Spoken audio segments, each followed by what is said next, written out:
ನಮಸ್ಕಾರ ಜಿ ಸಂವಾದಕ್ಕೆ ಸ್ವಾಗತ. ನಾನು ದಿವ್ಯಶ್ರೀ. ರಾಜಕೀಯ ಅದೆತ್ತ ಕಡೆ ಸಾಗ್ತಾ ಇದೆ, ನಿಜಕ್ಕೂ ಕೂಡ ಅರ್ಥ ಆಗ್ತಾ ಇಲ್ಲ. ಸದನ ಎಂಬಂತಹ ಸದನದಲ್ಲೂ ಕೂಡ ಹನಿ ಟ್ರ್ಯಾಪ್ನಂತಹ ವಿಚಾರಗಳು ಚರ್ಚೆ ಆಗುತ್ತೆ ಅನ್ನೋದಾದರೆ ನಾವು ಅದೆಂಥ ಜನಪ್ರತಿನಿಧಿಗಳನ್ನು ಆಯ್ಕೆ ಮಾಡಿದ್ದೀವಿ ನೋಡಿ. ರಾಜಕೀಯ ಅಂದ ಸಂದರ್ಭದಲ್ಲಿ ಈ ಹಿಂದೆ ಒಂದು ಅರ್ಥ ಅನ್ನೋದಿತ್ತು, ಗೌರವ ಅನ್ನೋದಿತ್ತು. ಜನ ಸೇವೆಗಾಗಿ ರಾಜಕೀಯಕ್ಕೆ ಬಂದಂತಹ ಮಹನೀಯರನ್ನು ನಾವು ಕಂಡಿದ್ದೇವೆ. ಆದರೆ ಪ್ರಸ್ತುತ ರಾಜಕೀಯದಲ್ಲಿ ಹನಿ ಟ್ರ್ಯಾಪ್ನಂತಹ ವಿಚಾರಗಳು ಸದನದಲ್ಲಿ ಚರ್ಚೆಯಾಗುವ ಮಟ್ಟಕ್ಕೆ ಹೋಗಿದೆ ಅಂದರೆ ಜನಪ್ರತಿನಿಧಿಗಳ ಆಯ್ಕೆಯಲ್ಲಿ ನಾವು ಎಷ್ಟರ ಮಟ್ಟಿಗೆ ಎಡಗಿದ್ದೇವೆ ಅನ್ನೋದು ಖಂಡಿತವಾಗ್ಲೂ ಗೊತ್ತಾಗುತ್ತೆ. ಇವತ್ತು ಹಲವು ರೀತಿಯ ಟೀಕೆ ಟಿಪ್ಪಣಿಗಳನ್ನು ಮಾಡ್ತಾ ಇದ್ದಾರೆ.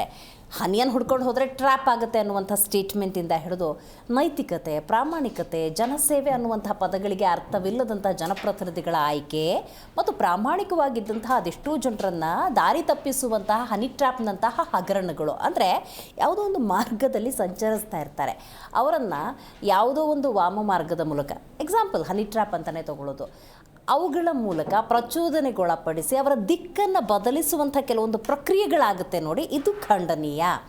ಸಹಜವಾಗಿ ರಾಜಕೀಯ ಅಂದಾಗ ಜನಸೇವೆ ಅನ್ನೋದು ಬದಲಾಗಿ ಇವತ್ತು ಹನಿ ಟ್ರ್ಯಾಪ್ನ ಕೆಲವೊಂದು ಪ್ರಕರಣಗಳಿಂದ ಸದ್ದು ಗದ್ದಲವನ್ನು ಎಬ್ಬಿಸಿ ಜ್ವಲಂತ ಸಮಸ್ಯೆಗಳನ್ನು ಬದಿಗಿಟ್ಟು ಜನರನ್ನು ಡೈವರ್ಟ್ ಮಾಡುವ, ಜನರ ಮನಸ್ಥಿತಿಯನ್ನು ಡೈವರ್ಟ್ ಮಾಡುವ ಇವತ್ತು ಅಗತ್ಯ ವಸ್ತುಗಳ ಬೆಲೆ ಏರಿಕೆ. ನಾನು ಹಲವಾರು ವೇದಿಕೆಗಳಲ್ಲಿ ಇದನ್ನು ಹೇಳಿದ್ದೀನಿ, ಹಲವಾರು ಚರ್ಚಾ ಕಾರ್ಯಕ್ರಮಗಳಲ್ಲಿ ಇದನ್ನು ನಾನು ಹೇಳಿದ್ದೇನೆ.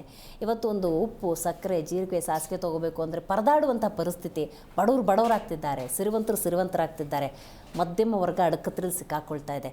ಧ್ವನಿ ಎತ್ತಬೇಕು. ರಾಜ್ಯದಲ್ಲಿ ಬೇಕಾದಷ್ಟು ಸಮಸ್ಯೆಗಳಿದ್ದಾವೆ. ಆ ಧ್ವನಿಯನ್ನು ಡೈವರ್ಟ್ ತಂತ್ರದ ಮೂಲಕ ದಾರಿ ತಪ್ಪಿಸುವಂಥ ಕೆಲಸವನ್ನು ಇದೇ ಜನಪ್ರತಿನಿಧಿಗಳು ಮಾಡ್ತಿದ್ದಾರೆ. ವಿಷಯಕ್ಕೆ ಬರೋಣ. ರಾಜಣ್ಣ ಸಹಕಾರ ಸಚಿವರು ಇವರನ್ನು ಟ್ರ್ಯಾಪ್ ಮಾಡುವಂಥ ಪ್ರಯತ್ನ ಆಗಿದೆಯಂತೆ. ಸ್ವತಃ ರಾಜಣ್ಣವರೇ ಅದನ್ನ ಹೇಳಿದ್ರು. ತುಮಕೂರಿನ ಇಬ್ಬರು ನಾಯಕರಂತೆ, ಅದರಲ್ಲಿ ಡಾಕ್ಟರ್ ಜಿ ಪರಮೇಶ್ವರ್ ಒಬ್ಬರು, ಈ ರಾಜಣ್ಣ ಅವರು ಒಬ್ಬರು. ಸೊ ಇವರನ್ನು ಟ್ರ್ಯಾಪ್ ಮಾಡುವಂಥ ತಂತ್ರಕ್ಕೆ ಸಂಬಂಧಪಟ್ಟಂತೆ ಗೃಹ ಸಚಿವರನ್ನು ರಾಜಣ್ಣ ಅವರು ಭೇಟಿಯಾಗಿದ್ದಾರೆ, ಮಾತುಕತೆ ನಡೆಸಿದ್ದಾರೆ. ಗೃಹ ಸಚಿವರ ಕಡೆಯಿಂದ ಬಂದಿರುವಂಥ ರಿಪ್ಲೈ ಏನು, ಮುಖ್ಯಮಂತ್ರಿ ಸಿದ್ದರಾಮಯ್ಯನವ್ರ ಹತ್ರ ಮಾತಾಡಿ ಒಂದು ಕೂಲಂಕುಷವಾದಂಥ ನಿರ್ಧಾರಕ್ಕೆ ಬರೋಣ, ಕ್ರಮವನ್ನು ತೆಗೆದುಕೊಳ್ಳುವಂಥ ನಿಟ್ಟಿನಲ್ಲಿ ನಿರ್ಧಾರಕ್ಕೆ ಬರೋಣ ಅಂತ. ಮಗದೊಂದು ಕಡೆ ಪ್ರತಿಪಕ್ಷಗಳು ಡಿ ಕೆ ಶಿವಕುಮಾರ್ ಅವರ ರಾಜೀನಾಮೆಗೆ ಆಗ್ರಹಿಸ್ತಾ ಇದ್ದಾವೆ. ಸದನದಲ್ಲೇ ಡಿ ಕೆ ಶಿವಕುಮಾರ್ ಅವರ ಹೆಸರು ಈ ಹನಿ ಟ್ರ್ಯಾಪ್ ವಿಚಾರಕ್ಕೆ ತಗುಲು ಹಾಕ್ಕೊಂಡಿದೆ ಅನ್ನೋದೇ. ಆದರೆ ಈ ಹನಿ ಟ್ರ್ಯಾಪ್ನ ರೂವಾರಿ ಯಾರು, ಮೂಲ ಯಾವುದು, ಟ್ರ್ಯಾಪ್ಗೊಳಗಾಗ್ತಾರೆ ಅನ್ನೋದಾದರೆ ಆ ಬದ್ಧತೆ ಅನ್ನೋದು ಈ ಪುರುಷ ಸಮಾಜದಲ್ಲಿ ಇರುವಂಥ ಹಲವಾರು ಪ್ರಶ್ನೆಗಳು ಖಂಡಿತವಾಗ್ಲೂ ಉದ್ಭವಿಸುತ್ತೆ. ಈ ಬಗ್ಗೆ ಇಂಚಿಂಚು ಮಾಹಿತಿಯನ್ನು ಕಲೆ ಹಾಕೋಣ, ಕೂಲಂಕುಷ ಚರ್ಚೆಯನ್ನು ಮಾಡೋಣ, ಮಾಹಿತಿಯನ್ನು ಪಡೆದುಕೊಳ್ಳೋಣ. ಜೊತೆಗೆ ಬದಲಾವಣೆ ಜಗದ ನಿಯಮ ಅಂತ ಹೇಳ್ತಾರಲ್ಲ, ಆ ಬದಲಾವಣೆ, ಧನಾತ್ಮಕ ಬದಲಾವಣೆಯತ್ತ ಹೆಜ್ಜೆ ಹಾಕೋಣ. ನಾನು ದಿವ್ಯಶ್ರೀ.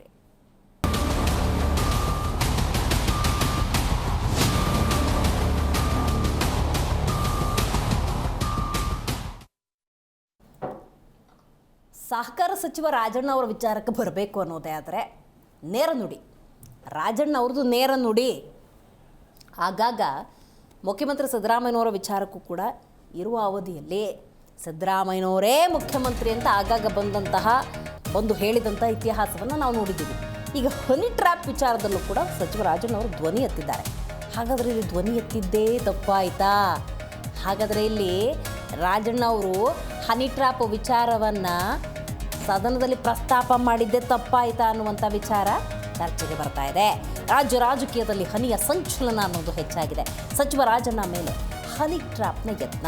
ಪರಮೇಶ್ವರ್ ಭೇಟಿಯಾಗಿ ಚರ್ಚೆಯನ್ನು ನಡೆಸಿದ್ದಾರೆ. ಸದನದಲ್ಲಿ ರಾಜಣ್ಣ ಹೇಳಿಕೆ ನೀಡಿದ್ದು ಸರಿಯಾ ಅನ್ನೋದರ ಬಗ್ಗೆ ಕೂಡ ಮಾತುಕತೆ ನಡೀತಾ ಇದೆ. ರೈಟ್. ಡಾಕ್ಟರ್ ಜಿ ಪರಮೇಶ್ವರ್ ಗೃಹ ಸಚಿವರು ಒಂದು ಭರವಸೆಯನ್ನು ಕೊಟ್ಟಿದ್ದಾರೆ. ಸಿಎಂ ಜೊತೆ ಚರ್ಚಿಸಿ ಮುಂದಿನ ಕ್ರಮ ಅಂತ ಹೇಳಿದ್ದಾರೆ. ಬಟ್ ನಾನಾಗಲೇ ಉಲ್ಲೇಖ ಮಾಡಿದ ಹಾಗೆ ನೀವು ಗಮನಿಸಬೇಕು, ಸದನದಲ್ಲಿ ಚರ್ಚಿತ ವಿಷಯ ಇದು ನೋಡಿ. ಜ್ವಲಂತ ಸಮಸ್ಯೆಗಳ ಚರ್ಚೆ ಆಗಬೇಕು. ಇನ್ನೂ ಬಿಸಿಲು ಬಂದಿಲ್ಲ ರೀ, ಆಗಲೇ ಬೇಕಾದಷ್ಟು ನೀರಿಗೆ ಹಾಹಾಕಾರ, ಸಮಸ್ಯೆ ಅನ್ನೋದು ಎದುರಾಗ್ತಾ ಇದೆ. ಇವತ್ತು ಹಾಲು ಒಕ್ಕೂಟದವರು 5 ರೂಪಾಯಿ ಬೇಡಿಕೆ ಇಟ್ಟಿದ್ದಾರೆ, ಹಾಲು ದರ ಹೆಚ್ಚಳ ಆಗಬೇಕು ಅಂತ. ವಿದ್ಯುತ್, ನೀರು, ಮೂಲಭೂತವಾಗಿ ಏನೇನು ಬೇಕು ಎಲ್ಲದೂ ಕೂಡ ಏರಿಕೆ ಆಗಿದೆ. ದಿನಸಿ ತರೋದಕ್ಕಾಗ್ತಿಲ್ಲ. ಪ್ರಾಕ್ಟಿಕಲಾಗಿ ಹೇಳಬೇಕು ಅಂದರೆ, ತೀರಾ ಪ್ರಾಕ್ಟಿಕಲಾಗಿ ಹೇಳಬೇಕು ಅಂದರೆ, ಅರ್ಧ ಕೆಜಿ ತರಕಾರಿ ತೊಗೋತಿದ್ದವ್ರು 1/4 ಕೆಜಿಗೆ ಬಂದಿದ್ದಾರೆ. ರೇಟ್ ಜಾಸ್ತಿ, ಹೆಂಗೋ ತಿಳಿಸಾರು ತಿನ್ಕೊಂಡು ಜೀವನ ಮಾಡೋಣ ಅನ್ನುವಂಥ ಪರಿಸ್ಥಿತಿಯ ನಡುವೆ ಎಷ್ಟು ಚಂದ ಸೈಕಾಲಜಿ ನೋಡಿ ನಮ್ಮ ಜನಪ್ರತಿನಿಧಿಗಳು ಅರ್ಥ ಮಾಡ್ಕೊಂಡಿದ್ದಾರೆ. ಭಾಳ ಚೆನ್ನಾಗಿ ಡೈವರ್ಟ್ ಮಾಡಿಬಿಡ್ತಾರೆ. ಜನರ ಮನಸ್ಸಿಗೆ ಒಂದು ಹೊಸ ವಿಷಯ ಕೊಟ್ಟು ಬಿಡೋದು. ಸೊ ಇಂಥ ಸಂದರ್ಭದಲ್ಲಿ ಏನು ಮಾಡಬೇಕು ಅನ್ನುವಂಥ ಪ್ರಶ್ನೆ. ಹಾಗಾಗಿ ಇಲ್ಲಿ ನಾವು ಗಮನಿಸಬೇಕಾದ ಒಂದು ಅಂಶ ಅಂದರೆ, ರಾಜಣ್ಣ ಅವರು ಸದನದಲ್ಲಿ ಈ ವಿಷಯವನ್ನು ಚರ್ಚೆ ಮಾಡಿದ್ದು, ಧ್ವನಿ ಎತ್ತಿದ್ದು ಸರಿಯಾ ಅನ್ನೋದ್ರ ಬಗ್ಗೆ ಕೂಡ ಒಂದಷ್ಟು ಚರ್ಚೆ ನಡೀತಾ ಇದೆ. ಮುಖ್ಯಮಂತ್ರಿ ಸಿದ್ದರಾಮಯ್ಯನವರು ಇದ್ರ ಬಗ್ಗೆ ಯಾವ ರೀತಿಯ ಪ್ರತಿಕ್ರಿಯೆಯನ್ನು ಕೊಡ್ತಾರೆ ಅಂತ ಕಾದು ನೋಡಬೇಕಾಗಿದೆ. ರೈಟ್, ರಾಜಣ್ಣ ಅವರು ಮಾತಾಡಿದ್ದಾರೆ, ಡಾಕ್ಟರ್ ಜಿ ಪರಮೇಶ್ವರ್ ಮಾತಾಡಿದ್ದಾರೆ, ಬನ್ನಿ ಕೇಳೋಣ. ದಾಖಲೆ ಏನೆಲ್ಲ ನಡೀತು ಯಾವ ಅಂತ ಹೇಳಿ ಅದ್ರ ಬಗ್ಗೆ ಬರೆದಿದ್ದೀನಿ ಅಷ್ಟೇ. ಸೆಷನಲ್ಲಿ ಮಾತಾಡಿರೋದು ದೂರು ಕೊಡೋದು ವಿಧಾನ ಆಗಿರ್ತಕ್ಕಂಥದ್ದು, ಮತ್ತು ಯಾವ ಯಾವ ಸಂಗತಿಗಳು ಏನು ನಡೆದಿದ್ದಾವೆ ಎಲ್ಲರೂ ಕೂಡ ವಿವರವಾಗಿ 3 ಪೇಜ್ ಬರೆದಿದ್ದೀನಿ. ನಾನೇ ಬೆಳಗ್ಗೆ ಕೂತ್ಕೊಂಡು ಎಲ್ಲ ಬರೆದಿದ್ದೀನಿ, ಬರೆದು ಅದನ್ನು ಕೊಡ್ತೇನೆ. ಆದರೆ ಮೆಟೀರಿಯಲ್ ಎವಿಡೆನ್ಸಸ್ಸು ಅವು ಇವು ನಾನು ಇದು ಏನೋ ಇವೆಲ್ಲ ನಡೀತಾ ಇದ್ದಾವೆ ಅಂದ್ಕೊಂಡು ಸುಮ್ಮನೆ ಉದಾಸೀನ ಮಾಡಿದ್ದೆ. ಯಾವಾಗ ವಿಧಾನಸಭೆಯಲ್ಲಿ ನನ್ನ ಹೆಸರು ಪ್ರಸ್ತಾಪ ಆದಮೇಲೆ ನಾನು ಇದ್ರ ಬಗ್ಗೆ ಹೆಚ್ಚು ಇದು ಮಾಡಿದೆ. ಮತ್ತು ನಮ್ಮಲ್ಲಿ CC ಕ್ಯಾಮ್ರಾ ಇದ್ದಾವೆ ನೋಡೋದಂತೇಳಿ ಟ್ರೈ ಮಾಡಿದೆ. ಮನೆಯಲ್ಲಿ CC ಕ್ಯಾಮ್ರಾಗಳೇ ಹಾಕಿಲ್ಲ ಬೆಂಗಳೂರಲ್ಲಿ. ಅದಿದ್ದಾದ್ರೂ ಕೂಡ ಸ್ವಲ್ಪ ಅವ್ರು ಯಾರು ಬಂದಿರೋದು ಓದೋರು ಗುರ್ತು ಹೇಳ್ಬೋದಾಗಿತ್ತು. ಆಮೇಲೆ ಚೆಕ್ ಮಾಡಿಸ್ದೆ, ಇದೆಲ್ಲ ಘಟನೆ ಆದಮೇಲೆ CC ಕ್ಯಾಮ್ರಾಗಳು ಜನಗಳು ಅಂತ ನಾನು ಮಾತ್ರ ಈಗ ಯಾರೋ ಹೊತ್ತು ಬಂದು ಹೋಗಿರ್ತಾರೆ, ಅವ್ರನ್ನ ಪತ್ತೆ ಮಾಡಿ ಅವ್ರ ಮೇಲೆ ಕ್ರಮ ತಗೊಳ್ಳಿ ಅಂತ ಹೇಳ್ತೀನಿ ಹೊರತು, ಮತ್ತು ಅದು ಅವರೇ ಸ್ವಯಂ ಮಾಡಿದಾರೋ ಅಥವಾ ಅವರಿಂದ ಇನ್ಯಾರನ್ನ ಇದ್ದಾರೋ ಏನು ಅದನ್ನು ನೀವು ಮಾಡಿ. ಹೆಸರು ಗೊತ್ತಿರುತ್ತೆ, ಅಪರಿಚಿತರು. ಅದು ಮೊದಲನೇ ಸತಿ ಹುಡುಗ ಬಂದಿದ್ದವನು 2 ಸರಿ ಬಂದಾಗಲೂ ಅವನೇ ಕಾಮನ್. 2 ಸರಿ ಬಂದಾಗ ಹೆಣ್ಮಕ್ಳು ಬೇರೆ ಬೇರೆ. ಲಾಯರ್ ಟೈಪ್ ಅಂತ ಕೋಟ್ ಗಿಟ್ ಏನಿಲ್ಲ. ಅವರು ಎಲ್ಲ ಒಂದು ಜೀನ್ಸು ಒಂದು ಬ್ಲೂ ಇದ್ರದ್ದು ಟಾಪ್ ಎಲ್ಲ ಹಾಕ್ಕೊಂಡಿದ್ರು. 2ನೇ ಸರಿ ಬಂದವರು ನಾನು ಹೈಕೋರ್ಟ್ ಲಾಯರು ಅಂತ ಹೇಳ್ಕೊಂಡಿದ್ರು. ನಾನು ಬಂದಿದ್ದೇನಪ್ಪ ಹೈಕೋರ್ಟ್ ಲಾಯರು ಅಂತ ಹೇಳಿದ್ದು? ಹೈಕೋರ್ಟ್ ಲಾಯರ್ ಅಂತ ಲೇಡಿ ಬರ್ದಿದ್ದಲ್ವೇನೋ ಸರ್? 2 ಟೈಮು ಹೈಕೋರ್ಟ್ ಲಾಯರ್ ಅಂತಾನೆ ಬಂದಿದೆ. ಹೈಕೋರ್ಟ್ ವಕೀಲ ಇಲ್ಲ, ಫಸ್ಟ್ ಟೈಮ್ ಹೈಕೋರ್ಟ್ ಅಂತ ಹೇಳಿಲ್ಲ, second time lawyer. Particular case ನಾನು ನಡೆಸ್ತೀನಿ. ಕೇಸ್ ಅಲ್ಲ, ಏನೋ ಪರ್ಸನಲ್ಲು ನಿಮ್ಮ ಹತ್ರ ಏನೋ ಭಾಳ ಗುಟ್ಟು ಮಾತಾಡಬೇಕಿದೆ ಸರ್ ಅಂತ, ಭಾಳ ಇಂಪಾರ್ಟೆಂಟ್ ಗುಟ್ಟು ಮಾತಾಡಬೇಕು ಸರ್. ಅವ್ರ ಫೋಟೋ ಗಿಟೋ ತಮ್ಗೆ ತೋರಿಸಿದ್ರೆ ಗುರ್ತು ಹಿಡಿತೀರಿ. ಸದನದಲ್ಲಿ ತಾವು ಮಾತಾಡಿದ್ದು ಅದ್ರ ಬಗ್ಗೆ ಸ್ವಲ್ಪ ಪರ ವಿರೋಧ ಚರ್ಚೆ ಆಗ್ತದೆ. ಮಾತಾಡಬಾರ್ದಿತ್ತು ವಿಚಾರ ಅಂದರೆ ಖರ್ಗೆ ಅವರು. ನಾನು ನೋಡಿ, ನನಗೂ ಅರ್ಥ ಆಗ್ತದೆ ಇದು. ನಾವು ಕ್ಯಾಬಿನೆಟಲ್ಲಿ ಮಾತಾಡ್ಬೋದಿತ್ತು ಅಥವಾ ಪಕ್ಷದಲ್ಲಿ ಮಾತಾಡ್ಬೋದಿತ್ತು. ಅಲ್ಲಿ ಯಾಕೆ ಮಾತಾಡೋದು? ಅಲ್ಲಿ ನನ್ನ ಹೆಸರು ಬಂದಿದ್ದಕ್ಕೆ ನಾನು ಮಾತಾಡಲೇಬೇಕು. ಹೆಸರು ಬರೆದಿದ್ರೆ ನಾನು ಮಾತಾಡೋವಂಥ ಅಗತ್ಯತೆ ಇರಲಿಲ್ಲ. ಹೆಸರು ನನಗೆ ಸುನೀಲ್ ಕುಮಾರ್ ಪ್ರಸ್ತಾಪ ಮಾಡಿದ್ರು, ನೀವು TVಗಳಲ್ಲಿ ತೋರಿಸ್ತಾ ಇದ್ರಿ, ನಾನೇನು ಅದಕ್ಕೇನು ಪತ್ರಿಕೆ ಕೊಡ್ತಾ ಇರಲಿಲ್ಲ. ಅಲ್ಲಿ ಅವನ ಹೆಸರು ಪ್ರಸ್ತಾಪ ಮಾಡಿದ್ರಿಂದ, ಅವನು ನಿರ್ದಿಷ್ಟವಾಗಿ ನನ್ನ ಹೆಸರು ಹೇಳಿದ್ರಿಂದ ನಾನು ಹೇಳ್ಕೋಬೇಕು ತಾನೆ. ಇದು ನಾವು ಸುಮ್ಮನೆ ಕೂತ್ಕೊಂಡ್ರೆ ಏನಾಗ್ತದೆ, ಮೌನ ಸಮ್ಮತಿ ಅಂತ. ಅವರು ಮನವಿಯನ್ನು ಕೊಟ್ಟಿದ್ದಾರೆ. ಈ ಮನವಿಯನ್ನು ನಾನು ಸ್ವೀಕಾರ ಮಾಡಿದ್ದೇನೆ ಮತ್ತು ಇದಕ್ಕೆ ಮುಂದೆ ಏನು ಕ್ರಮ ತಗೊಳ್ಬೇಕು ಅನ್ನೋದರ ಬಗ್ಗೆ ಮಾನ್ಯ ಮುಖ್ಯಮಂತ್ರಿಗಳ ಜೊತೆಯಲ್ಲಿ ಚರ್ಚೆ ಮಾಡಿ ಅದಕ್ಕೇನು ಕ್ರಮ ತಗೋಬೇಕು ಅನ್ನೋದ್ರ ಬಗ್ಗೆ ತೀರ್ಮಾನವನ್ನು ಮಾಡ್ತೇವೆ. ಯಾವ ಹಂತದಲ್ಲಿ ತನಿಖೆ ಆಗಬೇಕು, ಯಾರಿಂದ ತನಿಖೆ ಆಗಬೇಕು, ಇವೆಲ್ಲವನ್ನು ಕೂಡ ಮಾನ್ಯ ಮುಖ್ಯಮಂತ್ರಿಗಳ ಜೊತೆಯಲ್ಲಿ ಚರ್ಚೆ ಮಾಡಿ ತೀರ್ಮಾನ ಮಾಡ್ತೇನೆ. ಅವರು ಮನವಿಯನ್ನು ಕೊಟ್ಟಿದ್ದಾರೆ. ಈ ಮನವಿಯನ್ನು ನಾನು ಸ್ವೀಕಾರ ಮಾಡಿದ್ದೇನೆ ಮತ್ತು ಇದಕ್ಕೆ ಮುಂದೆ ಏನು ಕ್ರಮ ತಗೊಳ್ಬೇಕು ಅನ್ನೋದರ ಬಗ್ಗೆ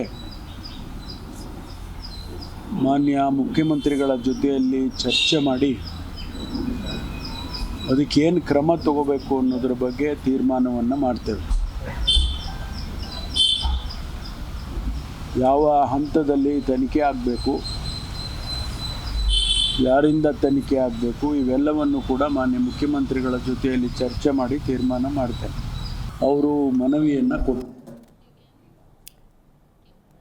ಈ ಬಗ್ಗೆ ಮಾತಾಡಲಿಕ್ಕೆ ಮೊದಲನೇದಾಗಿ ನಮ್ಮ ಕಾರ್ಯಕ್ರಮದಲ್ಲಿ JDS ವಕ್ತಾರರಾಗಿರುವಂಥ ಸೈಯದ್ ತಹಸೀನ್ ಅವರಿದ್ದಾರೆ. ಸರ್ ನಮಸ್ಕಾರ. ರೈಟ್, BJP ವಕ್ತಾರರಾಗಿರುವಂಥ ವಿಜಯ್ ಪ್ರಸಾದ್ ಅವರು ಝೂಮ್ನಿಂದ ಕನೆಕ್ಟ್ ಆಗ್ತಾ ಇದ್ದಾರೆ. ವಿಜಯ್ ಪ್ರಸಾದ್ ಅವರೇ ನಮಸ್ಕಾರ. ನಮಸ್ಕಾರ. ರೈಟ್, ಹಾಗೆ ಸಂಪರ್ಕದಲ್ಲಿ ಮಾತಾಡ್ತೀನಿ ನಿಮ್ಮ ಜೊತೆ. ಸೈಯದ್ ತಹಸೀನ್ ಸರ್, ನೀವು ಹೇಳಬೇಕು, ನಾವು ಆಯ್ಕೆ ಮಾಡಿರುವಂಥ ಜನಪ್ರತಿನಿಧಿಗಳ ಹಣೆ ಬರ ಇದು ಅಂತ ಅನ್ಕೋಬೇಕಾ, ಅಥವಾ ರಾಜ್ಯದಲ್ಲಿ ಬೇಕಾದಷ್ಟು ಜ್ವಲಂತ ಸಮಸ್ಯೆಗಳಿದ್ದಾವೆ, ಅದ್ರ ಬಗ್ಗೆ ಯಾವುದೇ ರೀತಿಯ ಚರ್ಚೆ ಆಗ್ತಿಲ್ಲ. ಇದು ಜನರ ಹಣೆ ಬರಹ ಅನ್ಕೋಬೇಕಾ? ಇವಾಗ ಸದ್ಯಕ್ಕೆ ಮೇಡಮ್ ಜನರ ಹಣೆ ಬರಹನೇ ಆಗೋಗಿರೋದಿತ್ತು. ಯಾಕಂದರೆ ಇದರಲ್ಲಿ ಬಹುಶಃ ತಪ್ಪು ನಮ್ಮ ಕರ್ನಾಟಕ ಜನತೆದು. ಯಾಕಂದರೆ 136 ಸೀಟ್ಗಳು ಆಯ್ಕೆ ಮಾಡಿದ್ರಲ್ಲ, ಏನೇನೋ ಭರವಸೆ ಇಟ್ಕೊಂಡು ಕಾಂಗ್ರೆಸ್ಗೆ ವೋಟ್ ಹಾಕ್ಬಿಟ್ರು. ಇದಕ್ಕಿಂತ ಮುಂಚೆ 10 ವರ್ಷ BJP ಮಾಡಿತ್ತು, ಏನೋ ಅವ್ರು ಸರಿಯಾಗಿ ಮಾಡಿಲ್ಲ ಅಂತ. ಈ ಬಾರಿ ಕಾಂಗ್ರೆಸ್ ಅವ್ರು ಏನೋ ಹಿಮಾಲಯ ಪರ್ವತ ಕರ್ನಾಟಕದಲ್ಲಿ ತೊಗೊಂಡು ಬಂದು ಇಕ್ಬಿಡ್ತಾರೆ ಅಂದ್ಬಿಟ್ಟು. ಆದರೆ ನಮ್ಮ ಜನ ಒಂದು ತಪ್ಪೇನು ಮಾಡಿದ್ರು ಗೊತ್ತಾ ಮೇಡಮ್, ಇದು ಒಂಥರ ನನ್ನ ಅನಿಸಿಕೆ, ಇದು ಒಂದು ಪಾಠ. ಯಾವತ್ತು ಈ ಫ್ರೀ ಸ್ಕೀಮ್ಗಳಿಗೆ ಆ ಬಲೆಗೆ ಬೀಳಬಾರ್ದು. ಇವಾಗ ನೋಡ್ತಾ ಇದ್ದೀವಿ, ಈ ಫ್ರೀ ಸ್ಕೀಮಿಂದ ಹೆಂಗೆ ಲಿಂಕ್ ಮಾಡ್ತಿದ್ದೀರಿ ನೀವು? ಅದೇ ಈ ಫ್ರೀ ಸ್ಕೀಮ್ಗಳಿಂದ 2 ವರ್ಷ ಆಗ್ತಾ ಬಂತು, ಕರ್ನಾಟಕದಲ್ಲಿ ಯಾವ ಅಭಿವೃದ್ಧಿನೂ ಇಲ್ಲ. ಆಯಿತು, ಏನು ಮಾಡೋಕ್ಕೂ ಇವ್ರ ಹತ್ರ ದುಡ್ಡಿಲ್ಲ. ಪ್ಲಸ್ ಇಲ್ಲಿ ಗೃಹಲಕ್ಷ್ಮಿ ದುಡ್ಡು 4 ತಿಂಗಳಾದರೂ ಬರ್ತಾ ಇಲ್ಲ, ಹೋಲ್ಡ್ ಆಗಿದೆ. ಅವರು ಸಚಿವರು ಒಬ್ರು ಹೇಳ್ತಾರೆ, ಏಯ್ ಇದೇನು ರೀ, ಇದೇನು ಸರ್ಕಾರಿ ಸಂಬಳನ ನಿಮಗೆ ತಿಂಗಳು ಆಗ್ಬಿಡೋಕ್ಕೆ? ಆದರೆ ಇಲ್ಲಿ ಸರ್ಕಾರಿ ನೌಕರಗಳಿಗೆ ಸಂಬಳ ಹಾಕೋಕ್ಕಾಗ್ತಿಲ್ಲ. KSRTC ಅವರಿಗೆ ದುಡ್ಡು ಹೋಗಿಲ್ಲ, ಈ ಗ್ರಾಮ ಪಂಚಾಯತಿಯಲ್ಲಿ ಕಾರ್ಮಿಕರಿಗೆ ಅವ್ರಿಗೆ ದುಡ್ಡು ಹೋಗ್ತಾ ಇಲ್ಲ, ಅಂಗನವಾಡಿ ಆಶಾ ಕಾರ್ಯಕರ್ತರಿಗೆ ದುಡ್ಡು ಹೋಗ್ತಾ ಇಲ್ಲ. ಮೊನ್ನೆ BBMP ಕಸ ಲಾರಿಗಳು ಅವರು ಸ್ಟ್ರೈಕ್ ಮಾಡಿದ್ದಾರೆ, ಅವ್ರಿಗೆ ಪೇಮೆಂಟ್ಗಳು ಆಗ್ತಾ ಇಲ್ಲ. ಪಾಪ BBMP ಅವ್ರದ್ದು ತುಂಬ ಅಧ್ವಾನ ಮೇಡಮ್. ಗುಡ್ಸೋರು ಇದ್ದಾರಲ್ಲ ಮೇಡಮ್, ಅವ್ರಿಗೆ 4, 5, 6 ತಿಂಗಳು ಸಂಬಳ ಇಲ್ಲ ಮೇಡಮ್. ಸತ್ಯವಾಗ್ಲೂ ಪಾಪ ಅವ್ರು ನಮ್ಮ ಮನೆ ಹತ್ರ ಬರ್ತಾರಲ್ಲ, ನಮಗೆ ಒಂಥರ ಬೇಜಾರಾಗುತ್ತೆ. 5 ತಿಂಗಳು 4 ತಿಂಗಳು ಸಂಬಳ ಇಲ್ಲ ಅಂದರೆ ಮೇಡಮ್, ಅವ್ರಿಗೇನು 40-30 ಸಾವಿರ 50 ಸಾವಿರ ಸಂಬಳ ಇಲ್ಲ ಮೇಡಮ್, 15 ಸಾವಿರ ಎಲ್ಲ ಕಾಂಟ್ರಾಕ್ಟ್ ಬೇಸಿಸ್ಸು ಸಂಬಳ ಇಲ್ಲ ಅಂದರೆ ಪಾಪ ಅವ್ರ ಜೀವನ ಹೆಂಗೆ ನಡಿಬೇಕು? ಈ ರೀತಿ ಇದೆ. ಪ್ಲಸ್ ಈ 2 ವರ್ಷದಲ್ಲಿ ಕಾಲೇಜು, ಒಂದು ಯೂನಿವರ್ಸಿಟಿ, ಒಂದು ಸ್ಕೂಲು, ಅಟ್ಲೀಸ್ಟ್ ಹೊಸ ಸ್ಕೂಲ್ ಮಾಡೋದು ಒಂದು ಕಡೆ ಇರಲಿ, ಇರೋ ಸ್ಕೂಲ್ಗಳು ದುರಸ್ತಿ ಮಾಡಿಲ್ಲ. ಹಾಸ್ಪಿಟಲ್ಸ್ ಅಂತೂ ಕೇಳಲೇಬೇಡಿ, ಅದರಲ್ಲಿ ಬಾಣಂತಿಯರ ಸಾವು ಬೇರೆ. ಅದಕ್ಕೆ ಇಲ್ಲಿವರೆಗೂ ಏನು ಸಮಾಧಾನ ಸಿಕ್ಕಿಲ್ಲ, ಅದು ಅಲ್ಲೇ ಮುಚ್ಚೋಯ್ತು. ಕಳಪೆ ಔಷಧಿಯಿಂದ ಸತ್ತಿರೋ ಆ ಬಾಣಂತಿಯರ ತಾಯಿದ್ರ ಕತೆ ಅಲ್ಲಿಗೆ ಮುಚ್ಚೋಯ್ತು. ಆಯಿತಾ? ಗುಡ್ಡ ಕುಸಿದು ಅದರಲ್ಲಿ ಸತ್ತಿರೋ ಜನ, ಅದೇನಾಯಿತು ಗೊತ್ತಿಲ್ಲ. ಮಳೆಯಲ್ಲಿ ಊರುಗಳೇ ಕೊಚ್ಕೊಂಡು ಹೊಂಟೋಯ್ತು, ರೈತರು ಏನಾದರೂ ಗೊತ್ತಿಲ್ಲ. ಹೋದಿನ ವರ್ಷ ಬರಗಾಲ, ರೈತರ ಕತೆ ಗೊತ್ತಿಲ್ಲ. ಇವಾಗ ಮತ್ತೆ ಬಂತು ಬೇಸಿಗೆ, ಇವಾಗ ಏನಾಗುತ್ತೋ ಗೊತ್ತಿಲ್ಲ. ಈಗಾಗಲೇ ನೀರಿನ ಸಮಸ್ಯೆ ನಮ್ಮ ಏರಿಯಾದಲ್ಲಿ ಪುಲಿಕೇಶಿ ನಗರಲ್ಲಿ ಈ ಚರಂಡಿ ನೀರು ಮಿಕ್ಸ್ ಆಗಿ ಕುಡಿಯೋ ನೀರಲ್ಲಿ ಮಕ್ಕಳಿಗೆಲ್ಲ ಇನ್ಫೆಕ್ಷನ್ ಆಗಿ ಎಲ್ಲ ಹಾಳಾಗೋಗಿದ್ದಾವೆ. ಆದರೆ ನಮ್ಮ MLA AC ಶ್ರೀನಿವಾಸ್ ಅವರು ಚರಂಡಿ ಅಭಿವೃದ್ಧಿ ಸಚಿವರಾಗೋಗಿದ್ದಾರೆ. ಎಲ್ಲಂದರೆ ಬೇರೆ ಚರಂಡಿ ಪೋಸ್ಟರ್ಗಳು ಕಾಣ್ತವೆ, ಇಲ್ಲಿವರೆಗೂ ಏನಾಗ್ತಾ ಇದೆ ಅಂತ ಗೊತ್ತಿಲ್ಲ. ಹಿಂಗಿದೆ ಪರಿಸ್ಥಿತಿ. ಯಾವುದೇ ಸಮಸ್ಯೆಗೆ ಪರಿಹಾರ ಸಿಗ್ತಾ ಇಲ್ಲ. ಬೇರೆ ನಾವು ನೋಡ್ತಾ ಇರೋದೇನೆಂದರೆ ಒಂದು ಕುರ್ಚಿ ಕಿತ್ತಾಟ. ಬೇರೆ ಮುಖ್ಯಮಂತ್ರಿಗಳಿಗೆ ಬೇರೆ ಯಾವ ಟೆನ್ಷನು ಇಲ್ಲ, ಬೇರೆ ಕುರ್ಚಿ ಉಳಿಸ್ಕೊಳ್ಳೋ ಟೆನ್ಷನ್ನು. ಉಪಮುಖ್ಯಮಂತ್ರಿಗಳಿಗೆ ಯಾವುದೇ ಕಾರಣಕ್ಕೂ ಈ ಕುರ್ಚಿ ಅಲ್ಲಾಡ್ಸ್ದಂಗೆ ಬಿಡಲ್ಲ ಅಂತ ಅವ್ರ ಟೆನ್ಷನ್ನು. ಇವರು ಅಲ್ಲಾಡ್ಸೋದಲ್ಲಿ ಇದ್ದಾರೆ, ಅವ್ರು ಬಿಗಿಯಾಗಿ ಹಿಂಗೆ ಹಿಡ್ಕೊಂಡ್ಬಿಟ್ಟಿದ್ದಾರೆ, ನಾನು ಬಿಡಲ್ಲ ಅಂತ. ಹಿಂಗಿದೆ ಅದರದ್ದು ಇಫೆಕ್ಟಾ ಇದು? ಈಗ ಹೇಳ್ಕೊಂಡು ಬರ್ತೀನಿ ಮೇಡಮ್, ಹೇಳ್ಕೊಂಡು ಬರ್ತೀನಿ. ಒಂದು ಕುರ್ಚಿ ಉಳಿಸ್ಕೊಳ್ಳೋರು ಟೆನ್ಷನ್ನು, ಒಂದು ಕುರ್ಚಿಯಿಂದ ಬೀಳಿಸಿ ನಾನು ಕುತ್ಕೋಬೇಕಂತ ಟೆನ್ಷನ್ನು. ಹಿಂಗಿದೆ. ಇದರಲ್ಲಿ ಹಗರಣಗಳ ಸರಮಾಲೆ ಆಗೋಯ್ತು. ಆಯಿತು. ಆ ಹಗರಣ ಈ ಹಗರಣ ನಾವು ಬಂಬಡಿ ಹೊಡೆದು ಬೇಜಾರಾಗೋದ್ವಿ. ಆದರೆ ಈ ಸರ್ಕಾರ ಹೆಂಗಿದೆ ಅಂದರೆ, ಇಲ್ಲಿವರೆಗೂ ನಾವು ಎಮ್ಮೆ ಚರ್ಮ ಅಂತಿದ್ವಿ. ಸಾರಿ, ಎಮ್ಮೆ ಚರ್ಮ ಅಲ್ಲ, ಅದು ಏನು ಮೇಡಮ್, ಅದು ಗೆಂಡ ಮೃಗ ಅಂತೀವಲ್ಲ, ಆ ಚರ್ಮ ಸರ್ಕಾರ ಹೋಗಿದೆ. ನೀವೇನೇ ಮಾಡ್ಕೊಳ್ಳಿ, 5 ವರ್ಷ ನಮ್ಮನ್ನು ನೀವು ಏನು ಮಾಡೋಕ್ಕಾಗಲ್ಲ, ಆ ಹಂತದಲ್ಲಿ ಬಂದು ನಿಂತವ್ರೆ. ಅಪೋಸಿಷನ್ JDS BJP ಅವ್ರು ಎಷ್ಟೇ ಬಂಬಡಿ ಹೊಡ್ಕೊಂಡ್ರು ಅವ್ರ ಮೇಲೆ ಒಂಚೂರು ಈ ಎಮ್ಮೆ ಮೇಲೆ ಮಳೆ ಬಿದ್ದಂಗೆ ಅಂತಾರ, ಅದೂ ಇಲ್ಲ, ಹಂಗಾಗೋಗಿದೆ. ಸಮಸ್ಯೆಗಳು ನೋಡಿದ್ರೆ ಹಿಂಗಿದಾವೆ. ಇದರಲ್ಲಿ ಈ ಹನಿ ಟ್ರ್ಯಾಪು ಮಾಡಿರೋದು ಯಾರು, ಮಾಡಿಸಿರೋರು ಯಾರು? ಇದು ಪ್ರಶ್ನೆ. ಅದು ಕಾಂಗ್ರೆಸ್ ಮಿನಿಸ್ಟರ್ ಅವ್ರ ಮೇಲೇ, ಕಾಂಗ್ರೆಸ್ ಸಚಿವರ ಮೇಲೇ ಹಿಂಗಾಗಿದೆ ಅಂದರೆ ಬೇರೆ ಜನರ ಗತಿ ಹೆಂಗೆ? ಆಯಿತು. ನಮ್ಮ ಗೃಹ ಮಂತ್ರಿಗಳು ಮೇಡಮ್, ನನಗಂತೂ ಒಂದು ಅರ್ಥ ಆಗಲ್ಲ, ಈ ರಾಜ್ಯದಲ್ಲಿ ಗೃಹ ಮಂತ್ರಿಗಳು ಇದ್ದಾರೋ ಇಲ್ವೋ ಅಂತಲೇ ಗೊತ್ತಿಲ್ಲ. ಬೇರೆ ಅವರು ಕಾಂಗ್ರೆಸ್ ವಕ್ತಾರರ ಥರ ಬಿಹೇವ್ ಮಾಡ್ತಾರೆ. ಏನಾದರೂ ನೋಡಿ, ಇಂಪಾರ್ಟೆಂಟ್ ಇದ್ದಾಗ ಮಾತ್ರ ಕ್ಯಾಮ್ರಾ ಮುಂದೆ ಬಂದು ಒಂದೆರಡು ಮಾತು ಹೇಳ್ಬಿಟ್ಟು ಹೋಗ್ಬಿಡ್ತಾರೆ. ಇವಾಗ ನಾನು ಕೇಳದೆ, ನೀವು ಕೇಳಿದ್ರಿ, ಮನವಿ ಕೊಟ್ಟಿದ್ದಾರೆ, ಸ್ವೀಕಾರ ಮಾಡಿದ್ದೀನಿ. ನನಗೆ ನಗು ಬರ್ತಾಯಿದೆ ಮೇಡಮ್. ಅವರು ಅಷ್ಟು ಹಿರಿಯರು, ತುಂಬ ಎಕ್ಸ್ಪೀರಿಯನ್ಸ್ ಪೊಲಿಟಿಷಿಯನ್. ಹೌದು. ಅವ್ರು ಮಾತಾಡೋ ರೀತಿಯೇ ಅರ್ಥ ಆಗ್ತಾ ಇಲ್ಲ ನನಗೆ. ಮನವಿ ಕೊಟ್ಟಿದ್ದಾರೆ, ನಾನು ಸ್ವೀಕಾರ ಮಾಡಿದ್ದೀನಿ. ಏನೋ ಜನ ಸೇರಿಕೊಂಡು ನಮ್ಗೆ ಇಲ್ಲಿ ಏನಾದರೂ ಒಂದು ಕಟ್ಕೊಡಿ ಅಂತ ಮನವಿ ಕೊಟ್ಟರೆ ಸ್ವೀಕಾರ ಮಾಡಿದ್ದೀನಿ ಅಂತ ಹೇಳ್ದಂಗೆ, ಇಲ್ಲ ವಿಪಕ್ಷವ್ರು ಏನೋ ಕೊಟ್ಟರೆ ದೂರು ಸ್ವೀಕಾರ ಮಾಡಿದ್ದೀನಿ ಅಂತ ಹೇಳ್ದಂಗೆ ಹೇಳ್ತಾವ್ರೆ. ಆಮೇಲೆ ಬೀಯಿಂಗ್ ಎ ಹೋಮ್ ಮಿನಿಸ್ಟರ್, ಈ ರಾಜ್ಯದ ಗೃಹ ಮಂತ್ರಿ, ಹೌದು, ನಿಮಗೆ ಸ್ವತಃ ಏನು ಡಿಸಿಷನ್ ತಗೊಳ್ಳೋ ಅಧಿಕಾರ ಇಲ್ವಾ? You are acting like a doll, ಕೈಗೊಂಬೆ ಥರನಾ ನೀವು? ಇದು ನಾನು ಮುಖ್ಯಮಂತ್ರಿ ಹತ್ರ ಚರ್ಚೆ ಮಾಡಿ ನಿರ್ಧಾರಕ್ಕೆ ಬರ್ತೀನಿ. ವಾಟ್ ಈಸ್ ದಿಸ್ ಅಂದರೆ ನಿಮಗೆ ಯಾವುದು ಪವರ್ಸ್ ಇಲ್ವಾ? ಬೇರೆ ನಾಮಕಾವಾಸ್ತೆ ಅಂತಾರಲ್ಲ, ಹಂಗ ನೀವು ಗೃಹ ಮಂತ್ರಿ ಎಲ್ಲ ನೀವು ಅವ್ರ ಹತ್ರನೇ ಚರ್ಚೆ ಮಾಡೋಂಗಿದ್ರೆ ಮತ್ತೆ ನೀವು ರಿಸೈನ್ ಮಾಡಿಬಿಡಿ, ಗೃಹ ಇಲಾಖೆ ಅವರೇ ಇಟ್ಕೊಳ್ಳಿ. ಫೈನಾನ್ಸ್ ಇಟ್ಕೊಂಡು 187 ಕೋಟಿ ಅಲ್ಗೋಯ್ತು, ಇದು ಇಟ್ಕೊಂಬಿಡಿ, ಇಟ್ಕೊಬೋದಲ್ಲ? ಅಲ್ಲ ಮೇಡಮ್, ಏನಿದು? ಅಲ್ಲ, ನೀವು ಒಂದು ಜವಾಬ್ದಾರಿ ಸ್ಥಾನದಲ್ಲಿದ್ದೀರಿ, ಇಮ್ಮಿಡಿಯೇಟಾಗಿ ಏನಂತ ಆ್ಯಕ್ಷನ್ ತಗೊಳ್ಳೋದು. ಇಲ್ಲಿವರೆಗೂ ಯಾವ ಗಲಭೆ ಆಗಲಿ ನನಗೆ ಗೊತ್ತಿಲ್ಲ, ವಿಚಾರಣೆ ಮಾಡ್ತೀನಿ ಅಂತಾರೆ. ಇದ್ರ ಬಗ್ಗೆ ನನಗೆ ಗೊತ್ತಿಲ್ಲ, ಮುಖ್ಯಮಂತ್ರಿ ಹತ್ರ ಚರ್ಚೆ ಮಾಡ್ತೀನಿ ಅಂತಾರೆ. ಅಂದರೆ ನೀವು ಎದಕ್ಕಿದ್ದೀರಿ ಗೃಹ ಮಂತ್ರಿ ಅಂತ? Why are you being a home minister in this state? If you are not fit, if you are not able to do your duties, then just resign it. ರಾಜೀನಾಮೆ ಕೊಟ್ಬಿಟ್ಟು ನೀವು ಹೋಗ್ಬಿಡಿ, ಬೇರೆ ಯಾರಾದರೂ ಅದಕ್ಕೆ ತಕ್ಕಂಥ ವ್ಯಕ್ತಿ ಬಂದು ಅದು ಹುದ್ದೆ ಸಂಭಾಳಿಸ್ಕೊಳ್ಳಿ. ಈ ಗೃಹ ಮಂತ್ರಿ ಅವ್ರದ್ದು ನನಗಂತೂ ಗೊತ್ತಾಗ್ತಾ ಇಲ್ಲ ಮೇಡಮ್. ಆಯಿತು, ಇವಾಗ DCM ಏನೇನೋ ಹೇಳ್ತಾರೆ, ಏನೇನೋ ಮಾಡ್ತಾರೆ. ಬೆಂಗಳೂರು ಗತಿ ನೋಡಿದ್ರೆ ಹಿಂಗಿದೆ, ಇದರಲ್ಲಿ ತೊಗೊಂಡು ಬಂದು ರಾಮನಗರಿಗೆ ಚನ್ನಪಟ್ಟಣಕ್ಕೆ ತುರಿಸ್ತೀನಿ ಅಂತಾರೆ. ಗ್ರೇಟರ್ ಬೆಂಗಳೂರು ಮಾಡಿ 7 ಭಾಗ ಮಾಡ್ತೀರಿ.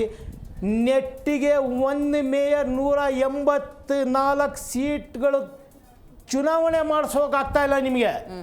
ಇದರಲ್ಲಿ 7 ಭಾಗ ಮಾಡಿಬಿಟ್ಟು 7 ಮೇಯರು, 7 ಮೇಯರ್ಗಳಿಗೆ DCಗಳು ಬೇಕು. DC should be IAS officer. ಮತ್ತು ಅವ್ರಿಗೆ ಸಂಬಳನೂ ಕೊಡಬೇಕು, ಕತೆ ಬೇರೆ. ಅಲ್ಲ, ದಟ್ ಈಸ್ ಸೆಕೆಂಡ್ರಿ. ಸಂಬಳ ಕತೆ ಬೇರೆ. IAS ಆಫೀಸರ್ಸ್ ನಿಮ್ಮಲ್ಲಿ ಎಷ್ಟು ಜನ ಇದ್ದಾರೆ? ರೈಟ್, ಇನ್ ಡೀಟೇಲಾಗಿ ನಾನು ಅದ್ರ ಬಗ್ಗೆ ಮಾತಾಡ್ತೀನಿ. ವಿಜಯ್ ಸರ್, ನೀವು ಹೇಳಬೇಕು. ಹನಿ ಟ್ರ್ಯಾಪ್ ಅನ್ನುವಂಥ ವಿಚಾರ ಬಂದಾಗ ನಾವು ಪಕ್ಷಾತೀತವಾಗಿ ಚರ್ಚೆ ಮಾಡಬೇಕಾಗಿದೆ. ಯಾಕಂದರೆ ಸದನದಲ್ಲಿ ಅವತ್ತು ಪ್ರಸ್ತಾಪವಾದಂಥ ಡಿಜಿಟ್ 48, ಅಂದರೆ ಪಕ್ಷಾತೀತವಾಗಿ 48 ಮಂದಿ ಮೇಲೆ ಟ್ರ್ಯಾಪ್ ಆಗಿದೆ ಅಂತ. ಈಗ KN ರಾಜಣ್ಣ ಅವ್ರು ದೂರು ಕೊಟ್ಟಿದ್ದಾರಲ್ಲ, ಅದು ಯಾರ ಮೇಲೆ? ಈಗ ಡಾಕ್ಟರ್ G ಪರಮೇಶ್ವರ್ ಅವರು ಕ್ರಮ ಅಂದ್ರಲ್ಲ, ಅದು ಯಾರ ಮೇಲೆ ಅಂತ ಕುತೂಹಲ ಆಗ್ಬಿಡ್ತು. ವಿಜಯ್ ಸರ್, ನೀವೇನು ಹೇಳ್ತೀರಿ? ನೋಡಿ, ನಾವು ಇಷ್ಟು ದಿವಸ ಕಾಂಗ್ರೆಸ್ಸನ್ನು ಭ್ರಷ್ಟ ಕಾಂಗ್ರೆಸ್ ಅಂತ ಕರಿತಾ ಇದ್ವಿ, ದಿವಾಳಿ ಕಾಂಗ್ರೆಸ್ ಅಂತ ಕರಿತಾ ಇದ್ವಿ, ಆಯ್ತಾ? ಈ ಹೆಸರೆಲ್ಲ ಹಿಡಿದು ಎಲ್ಲ ಕರಿತಾ ಇದ್ವಿ. ಯಾಕಂದ್ರೆ ಅವ್ರು ಕೊಡ್ತಾ ಇದ್ದ ಅಡ್ಮಿನಿಸ್ಟ್ರೇಷನ್ ಹಾಗೆ ಇತ್ತು. ಅದ್ರ ಜೊತೆಗೇನೆ ಇವಾಗ ಈ ಭ್ರಷ್ಟ ಸರ್ಕಾರ, ಬೆಲೆ ಏರಿಕೆ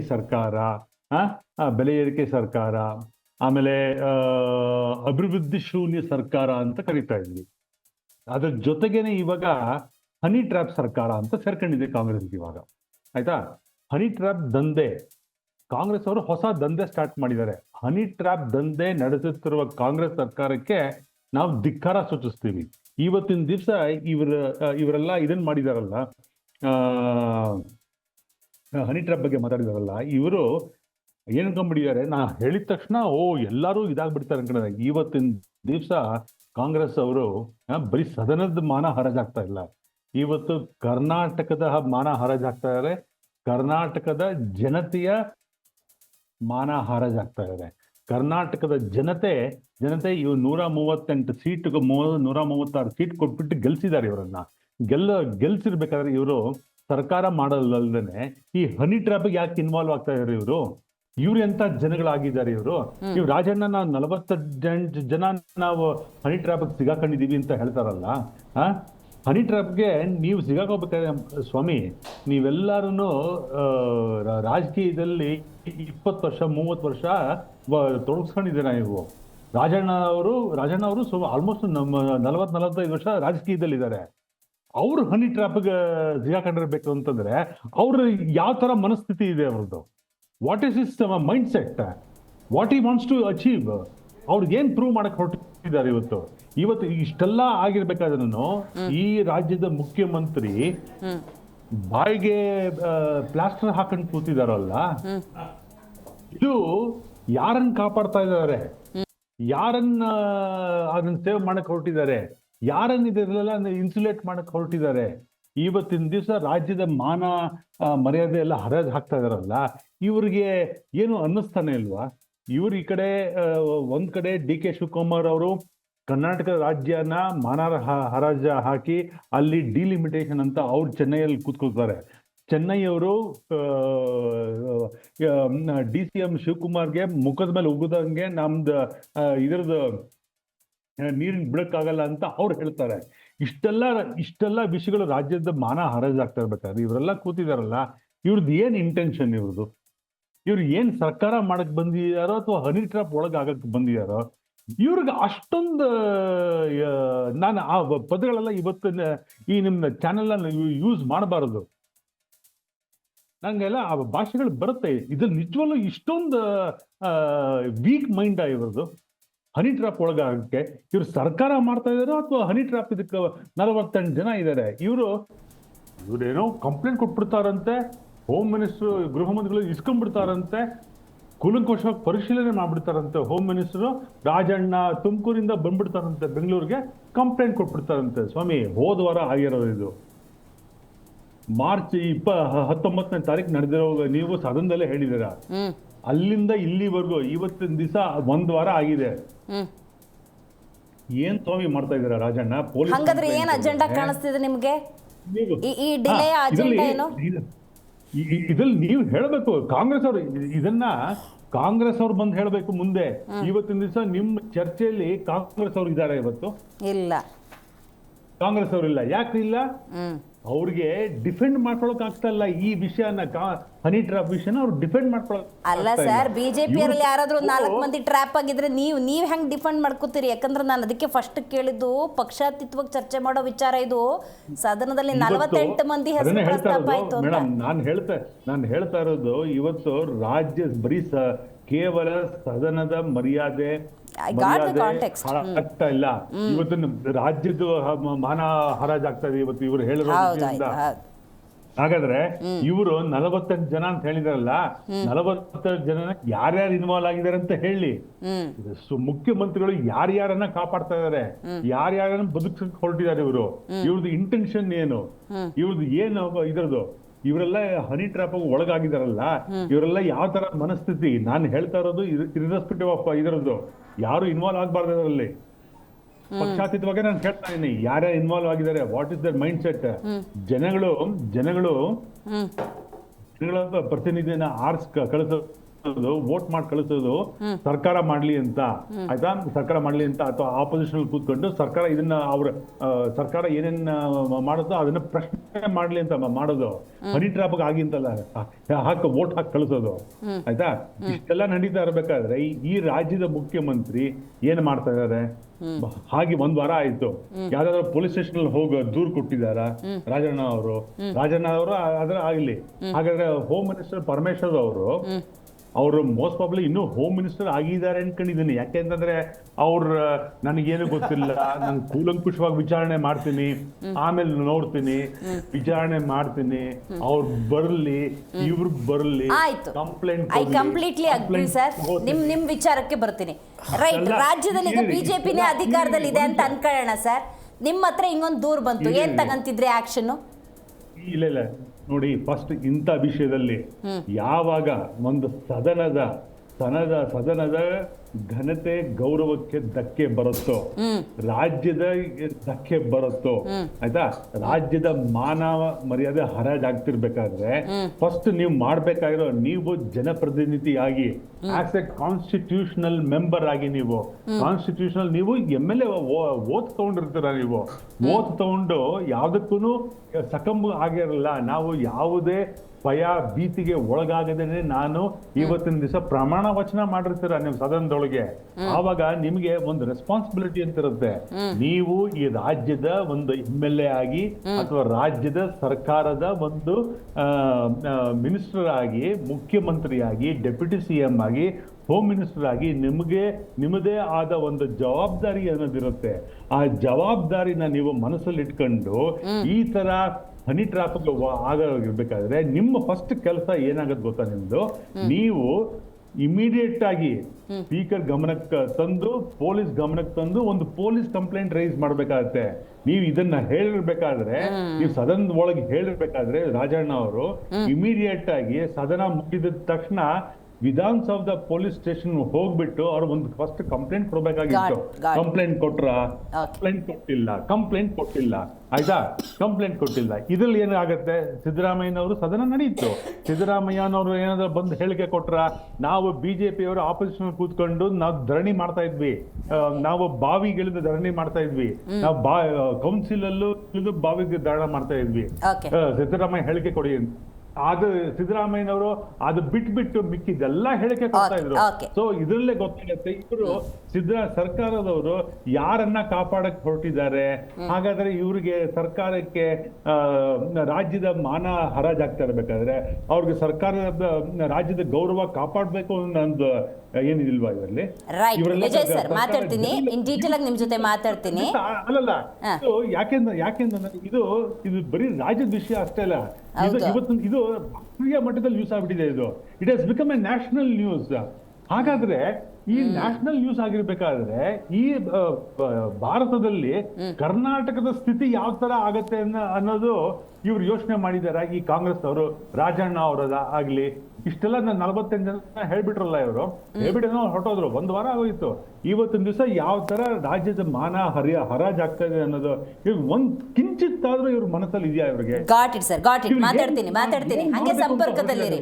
very nice sir, got it. ಇದೀಗ ನಮ್ಮ ಕಾರ್ಯಕ್ರಮದಲ್ಲಿ AP ವಕ್ತಾರಾಗಿರುವಂತಹ ಪಾವಗಡ ರಾಮಾಂಜನಪ್ಪ ಅವರಿದ್ದಾರೆ. ನಮಸ್ಕಾರ. ನಮಸ್ತೆ ಸರ್, ಈಗ ಸದನದಲ್ಲಿ ಅವತ್ತು ಚರ್ಚೆ ಮಾಡಿದ ಹಾಗೆ 48 ಮಂದಿಯ ಹನಿ ಟ್ರ್ಯಾಪ್ ಆಗಿದೆಯೋ ಇಲ್ಲೋ ಗೊತ್ತಿಲ್ಲ, ಆದರೆ ಜನರನ್ನಂತ ಬಹಳ ಚೆನ್ನಾಗಿ ಟ್ರ್ಯಾಪ್ ಮಾಡ್ತಿದ್ದಾರೆ.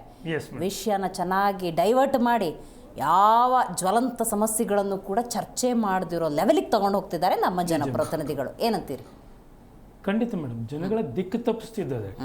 ಈಗ ಆ ವಿಚಾರದಲ್ಲಿ ಹೇಳಕ್ಕೆ ಬಂದರೆ ಅವರೇ ಸದನದಲ್ಲಿ ಹೇಳಿದ್ದಾರೆ, ನನಗೆ ಕೆಡ್ಡ ತೋಡಿದ್ರು. ಕೆಡ್ಡ ತೋಡ್ಬೇಕಾದ್ರೆ ಇವ್ರೇನು ಸಣ್ಣ ಮಗು ಅಲ್ಲ, ಜನಪ್ರತಿನಿಧಿ, ವಿಶೇಷವಾಗಿ ಮಂತ್ರಿ ಇದ್ದಾರೆ, ಪವರ್ಫುಲ್ ತುಮಕೂರು ಜಿಲ್ಲೆಯಲ್ಲಿ.